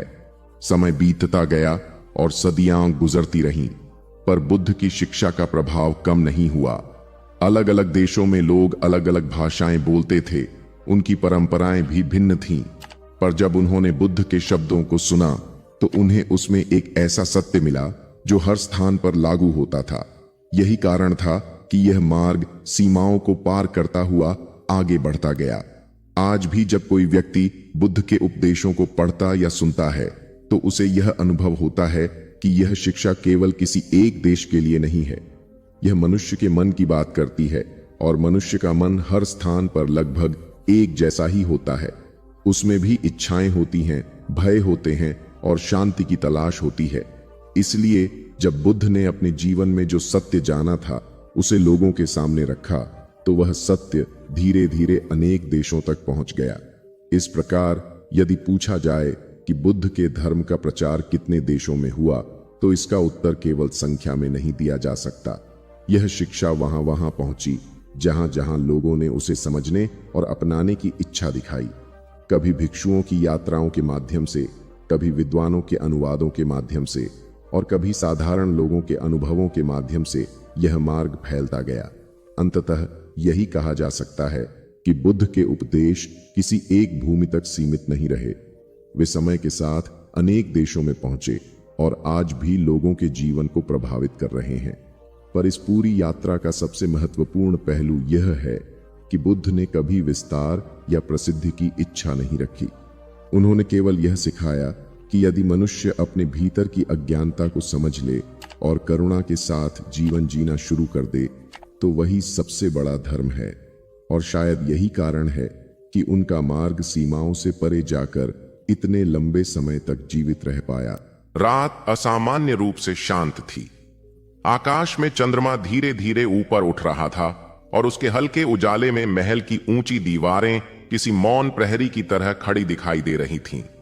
सब कुछ सामान्य प्रतीत हो रहा था, पर उस रात एक ऐसा निर्णय जन्म ले रहा था जो आने वाले समय में असंख्य लोगों के जीवन को बदलने वाला था। राजकुमार सिद्धार्थ, जिनका जीवन अब तक सुख और वैभव से भरा रहा था, अपने कक्ष में बैठे हुए गहरे विचार में डूबे थे। उनके सामने महल का वही परिचित संसार था। मुलायम वस्त्र, सुगंधित दीप, मधुर संगीत और सेवकों की व्यवस्था। पर उनके मन में इन सब के प्रति अब कोई आकर्षण नहीं रह गया था। उनके भीतर एक ऐसा प्रश्न उठ चुका था जिसे महल की कोई भी सुविधा शांत नहीं कर पा रही थी। वह प्रश्न था जीवन के दुहक का, उस पीड़ा का जो उन्होंने कुछ समय पहले पहली बार संसार को देखकर महसूस की थी। जब सिद्धार्थ ने पहली बार वृद्ध व्यक्ति को देखा था, तब उनके मन में एक हलचल पैदा हुई थी। उन्होंने सोचा था कि क्या हर मनुष्य को एक दिन इस अवस्था से गुजरना पड़ता है। फिर उन्होंने एक बीमार व्यक्ति को देखा था जिसकी पीड़ा ने उनके हृदय को हिला दिया था। उसके बाद उन्होंने एक मृत शरीर देखा और तब उन्हें यह अनुभव हुआ कि जीवन कितना अस्थायी है। इन तीन घटनाओं ने उनके भीतर ऐसी जिज्ञासा जगा दी थी कि महल का सुख भी अब उन्हें संतोष नहीं दे पा रहा था। उन्हें बार बार यही लगता था कि यदि संसार में इतना दुख है तो क्या इसका कोई समाधान नहीं है? क्या कोई ऐसा मार्ग नहीं है जिससे मनुष्य इस पीड़ा से मुक्त हो सके? उस रात जब सब सो चुके थे, सिद्धार्थ अपने कक्ष से बाहर आए। महल की गलियां शांत थीं और पहरेदार दूर खड़े थे। चंद्रमा की रोशनी में सब कुछ किसी स्वप्न जैसा प्रतीत हो रहा था। वे धीरे धीरे चलते हुए उस स्थान पर पहुंचे जहां उनकी पत्नी और उनका छोटा पुत्र विश्राम कर रहे थे। उन्होंने कुछ क्षण वहीं खड़े होकर उन्हें देखा। उनके मन में गहरा स्नेह था, पर साथ ही एक दृढ़ संकल्प भी था। वे जानते थे कि यदि वे इस स्नेह के बंधन में रुक गए तो शायद कभी उस सत्य की खोज नहीं कर पाएंगे जो उनके मन को पुकार रहा था। इसलिए उन्होंने चुपचाप अपने प्रियजनों को देखा, उनके लिए मन ही मन मंगल कामना की और बिना किसी को जगाए वहां से लौट आए। महल के बाहर उनका विश्वस्त सारथी छन्ना घोड़े के साथ प्रतीक्षा कर रहा था। जब सिद्धार्थ वहां पहुंचे तो चन्ना ने आश्चर्य से पूछा कि इतनी रात को कहां जाना है। सिद्धार्थ ने शांत स्वर में कहा कि उन्हें एक लंबी यात्रा पर निकलना है। चन्ना ने उनके चेहरे पर देखा कि यह कोई साधारण यात्रा नहीं है। उसमें एक ऐसा निर्णय झलक रहा था जिसे बदलना संभव नहीं था। वे दोनों घोड़े पर सवार होकर महल से बाहर निकल पड़े। उस समय हवा ठंडी थी और रात का सन्नाटा चारों ओर फैला हुआ था। घोड़े के खुरों की हल्की आवाज ही उस मौन को तोड़ रही थी। जैसे जैसे वे महल से दूर जाते गए, सिद्धार्थ के मन में एक अजीब सी शांति उतरने लगी। उन्होंने पीछे मुड़कर महल की ओर देखा, जहां उनका पुराना जीवन रह गया था। वह जीवन जिसने उन्हें सुख दिया था, पर उनके प्रश्नों का उत्तर नहीं दे पाया था। अब उनके सामने एक नया मार्ग था, अज्ञात, कठिन और अनिश्चित, पर वही मार्ग उन्हें सत्य की ओर ले जा सकता था। उन्होंने महसूस किया कि यह त्याग केवल महल छोड़ने का नहीं था, बल्कि उस पहचान को छोड़ने का था जो अब तक उनके साथ जुड़ी हुई थी। कुछ दूरी तय करने के बाद वे एक नदी के किनारे पहुंचे। वहां का वातावरण बहुत शांत था। चंद्रमा का प्रकाश जल पर चमक रहा था और हवा में एक गहरी स्थिरता थी। सिद्धार्थ घोड़े से उतर गए और कुछ देर वहीं खड़े होकर जल को देखने लगे। उन्हें लगा कि जीवन भी इसी जल की तरह है, लगातार बहता हुआ, एक क्षण भी स्थिर नहीं। उसी क्षण उन्होंने अपने निर्णय को पूरी तरह स्वीकार कर लिया। उन्होंने अपने सिर के बाल काट दिए और अपने राजसी वस्त्र उतार दिए। उन वस्त्रों को उन्होंने चन्ना को सौंप दिया और कहा कि वह उन्हें वापस महल ले जाए। चन्ना की आंखों में आंसू आ गए। उसने कहा कि वह अपने स्वामी को अकेला कैसे छोड़ सकता है, पर सिद्धार्थ ने उसे समझाया कि यह मार्ग उन्हें अकेले ही चलना होगा। उन्होंने कहा कि अब वे राजकुमार नहीं रहे, अब वे केवल एक साधक हैं जो सत्य की खोज में निकला है। चन्ना ने भारी मन से उन्हें प्रणाम किया और वापस लौट गया। उस क्षण सिद्धार्थ पूरी तरह अकेले खड़े थे, पर उनके भीतर एक नई शक्ति जाग चुकी थी। अब उनके सामने जीवन का एक बिल्कुल अलग अध्याय था। उन्होंने साधारण वस्त्र धारण किए और उस मार्ग पर चल पड़े जहां उन्हें ज्ञान की खोज करनी थी। वे जंगलों में गए, आश्रमों में रहे और अनेक साधकों से मिले। उन्होंने कठोर तपस्या भी की, लंबे समय तक ध्यान किया और अपने शरीर को भी कष्ट दिया, क्योंकि उस समय उन्हें लगता था कि शायद इसी मार्ग से सत्य मिलेगा। पर धीरे धीरे उन्हें यह समझ में आने लगा कि अत्यधिक कष्ट भी उतना ही व्यर्थ है जितना अत्यधिक सुख। समय बीतता गया और सिद्धार्थ का संकल्प और गहरा होता गया। उन्होंने महसूस किया कि सत्य किसी बाहरी वस्तु में नहीं है, बल्कि मन की गहराई में छिपा है। यदि मनुष्य अपने मन को पूरी तरह समझ ले तो उसे वह ज्ञान मिल सकता है जिसकी वह तलाश कर रहा है। यही विचार उन्हें आगे बढ़ाता रहा। कई बार कठिनाइयां आईं, कई बार शरीर थक गया, पर उनका संकल्प कभी कमजोर नहीं पड़ा। उनकी यह यात्रा अंततः उस स्थान तक पहुंची जहां उन्होंने एक वृक्ष के नीचे बैठकर यह निश्चय किया कि जब तक उन्हें सत्य का अनुभव नहीं होगा तब तक वे वहां से उठेंगे नहीं। वही क्षण था जिसने आगे चलकर उन्हें बुद्ध बना दिया। वह व्यक्ति जिसने जागृति प्राप्त की और जिसने संसार को यह समझाया कि दुख का कारण और उसका समाधान दोनों मनुष्य के भीतर ही छिपे हैं। जब उन्होंने महल छोड़ा था तब वह केवल एक राजकुमार का निर्णय था, पर समय के साथ वह निर्णय एक ऐसी कथा बन गया जिसने असंख्य लोगों को प्रेरित किया। लोगों ने समझा कि कभी कभी जीवन में सबसे बड़ा परिवर्तन तभी आता है जब मनुष्य अपने सबसे प्रिय बंधनों को भी पीछे छोड़ने का साहस करता है। सिद्धार्थ का संसार त्यागना केवल एक व्यक्ति का कदम नहीं था, बल्कि वह उस खोज की शुरुआत थी जिसने आगे चलकर अनगिनत लोगों के जीवन में प्रकाश फैलाया। उस रात जब वह महल से निकले थे तब शायद किसी ने नहीं सोचा होगा कि यह घटना इतिहास की सबसे महत्वपूर्ण यात्राओं में से एक बन जाएगी। पर उसी मौन रात में एक ऐसी कहानी शुरू हुई थी जो आज भी लोगों को यह याद दिलाती है कि सत्य की खोज के लिए कभी कभी मनुष्य को अपने पूरे जीवन की दिशा बदलनी पड़ती है, और जब वह ऐसा करता है तब उसका मार्ग केवल उसका नहीं रहता, बल्कि वह अनगिनत अन्य लोगों के लिए भी प्रकाश का स्रोत बन जाता है। जब हम बौद्ध धर्म के बारे में बात करते हैं तो सबसे पहले यह समझना आवश्यक होता है कि यह केवल एक साधारण धर्म नहीं है, बल्कि जीवन को समझने की एक गहरी पद्धति है। लगभग 2500 वर्ष पहले जब गौतम बुद्ध ने ज्ञान प्राप्त किया तब उन्होंने किसी नए ईश्वर की स्थापना नहीं की और न ही उन्होंने लोगों को किसी विशेष देवता की पूजा करने का आदेश दिया। उन्होंने केवल मनुष्य के दुख को समझने का प्रयास किया और यह बताया कि दुख का कारण क्या है और उससे मुक्ति कैसे मिल सकती है। धीरे धीरे उनके उपदेश लोगों के बीच फैलने लगे और समय के साथ यह शिक्षा एक परंपरा के रूप में विकसित हो गई, जिसे आज हम बौद्ध धर्म कहते हैं। बुद्ध ने अपने जीवन काल में ही अनेक क्षेत्रों में भ्रमण किया और लोगों को यह समझाया कि मनुष्य का जीवन तभी शांत हो सकता है जब वह अपने मन को समझे और अपने व्यवहार को संयमित करे। उनके शिष्यों ने भी उन्हीं की तरह यात्रा की और इन शिक्षाओं को आगे बढ़ाया। यही कारण है कि जो विचार एक साधारण साधक के अनुभव से शुरू हुए थे, वे समय के साथ अनेक देशों और संस्कृतियों तक पहुंच गए। यदि आज की दुनिया को देखा जाए तो बौद्ध धर्म केवल 1 या 2 देशों तक सीमित नहीं है। एशिया के कई देशों में यह बहुत गहराई से स्थापित है और वहां के समाज, संस्कृति और जीवन शैली का हिस्सा बन चुका है। चीन में करोड़ों लोग बौद्ध परंपरा से जुड़े हुए हैं। वहां बौद्ध दर्शन ने कला, साहित्य और दर्शन पर गहरा प्रभाव डाला है। जापान में भी बौद्ध धर्म का एक लंबा इतिहास है और वहां के मंदिर, ध्यान परंपराएं और अनुशासन इस धर्म की विशेष पहचान बन चुके हैं। थाईलैंड, म्यांमार, कंबोडिया और लाओस जैसे देशों में बौद्ध धर्म केवल धार्मिक परंपरा नहीं, बल्कि सामाजिक व्यवस्था का भी महत्वपूर्ण भाग है। इन देशों में भिक्षुओं का जीवन और ध्यान की साधना समाज के लिए प्रेरणा का स्रोत मानी जाती है।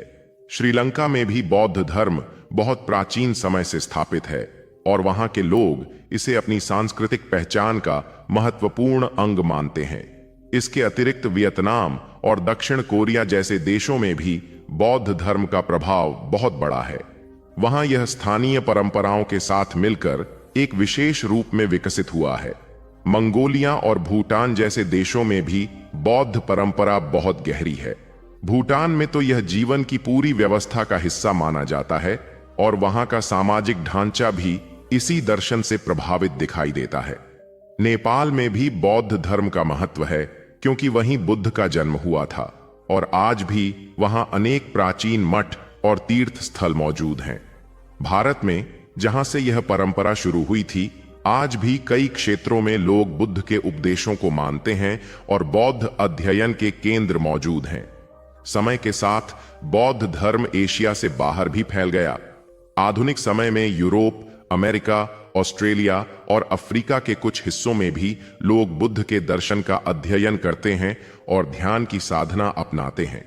यद्यपि इन क्षेत्रों में बौद्ध धर्म बहुसंख्यक धर्म नहीं है, फिर भी इसके विचारों ने बहुत से लोगों को प्रभावित किया है। आज दुनिया में लगभग 50 से अधिक देशों में बौद्ध परंपरा किसी न किसी रूप में मौजूद है और करोड़ों लोग इससे जुड़े हुए हैं। कई विद्वान मानते हैं कि दुनिया में लगभग 50 से 60 करोड़ लोग ऐसे हैं जो स्वयं को बौद्ध परंपरा से जुड़ा हुआ मानते हैं। यह संख्या समय के साथ बदलती रहती है, पर इतना निश्चित है कि बौद्ध धर्म दुनिया के प्रमुख आध्यात्मिक मार्गों में से एक बन चुका है। अब यदि यह पूछा जाए कि इस धर्म के नियम क्या हैं, तो यह समझना आवश्यक है कि बुद्ध ने बहुत कठोर या जटिल नियमों की व्यवस्था नहीं बनाई थी। उन्होंने जीवन को समझने के लिए कुछ मूल सिद्धांत बताए जो हर व्यक्ति के लिए उपयोगी हो सकते हैं। इन सिद्धांतों का केंद्र बिंदु मनुष्य का आचरण और उसकी जागरूकता है। बुद्ध ने सबसे पहले यह बताया कि जीवन में दुख मौजूद है। उन्होंने यह भी कहा कि इस दुख का कारण मनुष्य की तृष्णा और अज्ञान है। जब मनुष्य लगातार किसी वस्तु या स्थिति को पाने की इच्छा करता रहता है, तब उसका मन अशांत हो जाता है। यदि वह इन इच्छाओं को समझ ले और उनसे ऊपर उठने का प्रयास करे, तो दुख कम हो सकता है।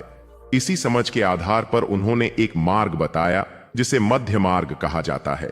इसका अर्थ यह है कि मनुष्य को न तो अत्यधिक भोग में डूबना चाहिए और न ही अपने शरीर को अनावश्यक कष्ट देना चाहिए। संतुलन का मार्ग ही सही मार्ग है। इस मार्ग को समझाने के लिए बुद्ध ने अष्टांगिक मार्ग की शिक्षा दी थी। इसका अर्थ यह है कि जीवन में सही दृष्टि, सही विचार, सही वाणी, सही कर्म, सही आजीविका, सही प्रयास, सही स्मृति और सही ध्यान होना चाहिए।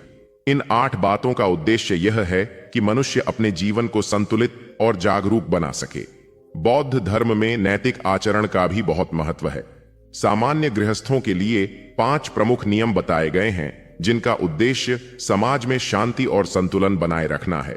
इन नियमों के अनुसार मनुष्य को हिंसा से दूर रहना चाहिए, चोरी नहीं करनी चाहिए, गलत आचरण से बचना चाहिए, झूठ नहीं बोलना चाहिए और नशे जैसी चीजों से दूर रहना चाहिए जो मन को भ्रमित कर देती हैं। इन नियमों को पालन करने का उद्देश्य किसी भय से बंधन बनाना नहीं है, बल्कि यह समझाना है कि यदि मनुष्य अपने व्यवहार को संयमित रखेगा तो उसका जीवन अधिक शांत और संतुलित होगा। भिक्षुओं के लिए नियम थोड़े अधिक विस्तृत होते हैं क्योंकि उनका जीवन पूरी तरह साधना के लिए समर्पित होता है। वे सरल जीवन जीते हैं, अधिक वस्तुएं अपने पास नहीं रखते और ध्यान तथा अध्ययन में समय बिताते हैं। उनका उद्देश्य समाज को यह दिखाना होता है कि सादगी और जागरूकता के साथ भी जीवन जिया जा सकता है। यही कारण है कि बौद्ध परंपरा में मठ और ध्यान केंद्र बहुत महत्वपूर्ण माने जाते हैं, क्योंकि वहीं लोग साधना का अभ्यास करते हैं और बुद्ध के उपदेशों का अध्ययन करते हैं। बौद्ध धर्म का एक और महत्वपूर्ण पहलू करुणा है। बुद्ध ने हमेशा यह सिखाया कि मनुष्य को केवल अपने सुख के बारे में नहीं सोचना चाहिए, बल्कि दूसरों के दुख को भी समझना चाहिए। यदि कोई व्यक्ति दूसरों के प्रति दया और सहानुभूति रखता है तो उसका मन अधिक शांत रहता है। करुणा और मैत्री का भाव इस धर्म की मूल भावना है। ध्यान की साधना भी इसी उद्देश्य से की जाती है कि मनुष्य अपने विचारों और भावनाओं को समझ सके और अपने भीतर शांति विकसित कर सके। इस प्रकार यदि समग्र रूप से देखा जाए तो बौद्ध धर्म का प्रसार आज दुनिया के 50 से अधिक देशों में हो चुका है और करोड़ों लोग इससे जुड़े हुए हैं। पर इस धर्म की सबसे बड़ी विशेषता यह है कि इसका केंद्र किसी बाहरी शक्ति की पूजा नहीं, बल्कि मनुष्य का अपना अनुभव है। बुद्ध ने हमेशा यह कहा कि किसी बात को केवल इसलिए स्वीकार मत करो क्योंकि वह परंपरा में कही गई है, बल्कि उसे अपने अनुभव और समझ से परखो। यही कारण है कि बौद्ध धर्म को केवल धार्मिक परंपरा नहीं, बल्कि एक दार्शनिक और आध्यात्मिक मार्ग भी माना जाता है। अंततः यही कहा जा सकता है कि बौद्ध धर्म की शक्ति उसकी सरलता और गहराई में है। यह मनुष्य को बाहरी आडंबर से अधिक अपने भीतर झांकने की प्रेरणा देता है। यही कारण है कि हजारों वर्षों के बाद भी यह परंपरा जीवित है और दुनिया के अनेक देशों में लोग इसके विचारों से प्रेरणा लेते रहते हैं।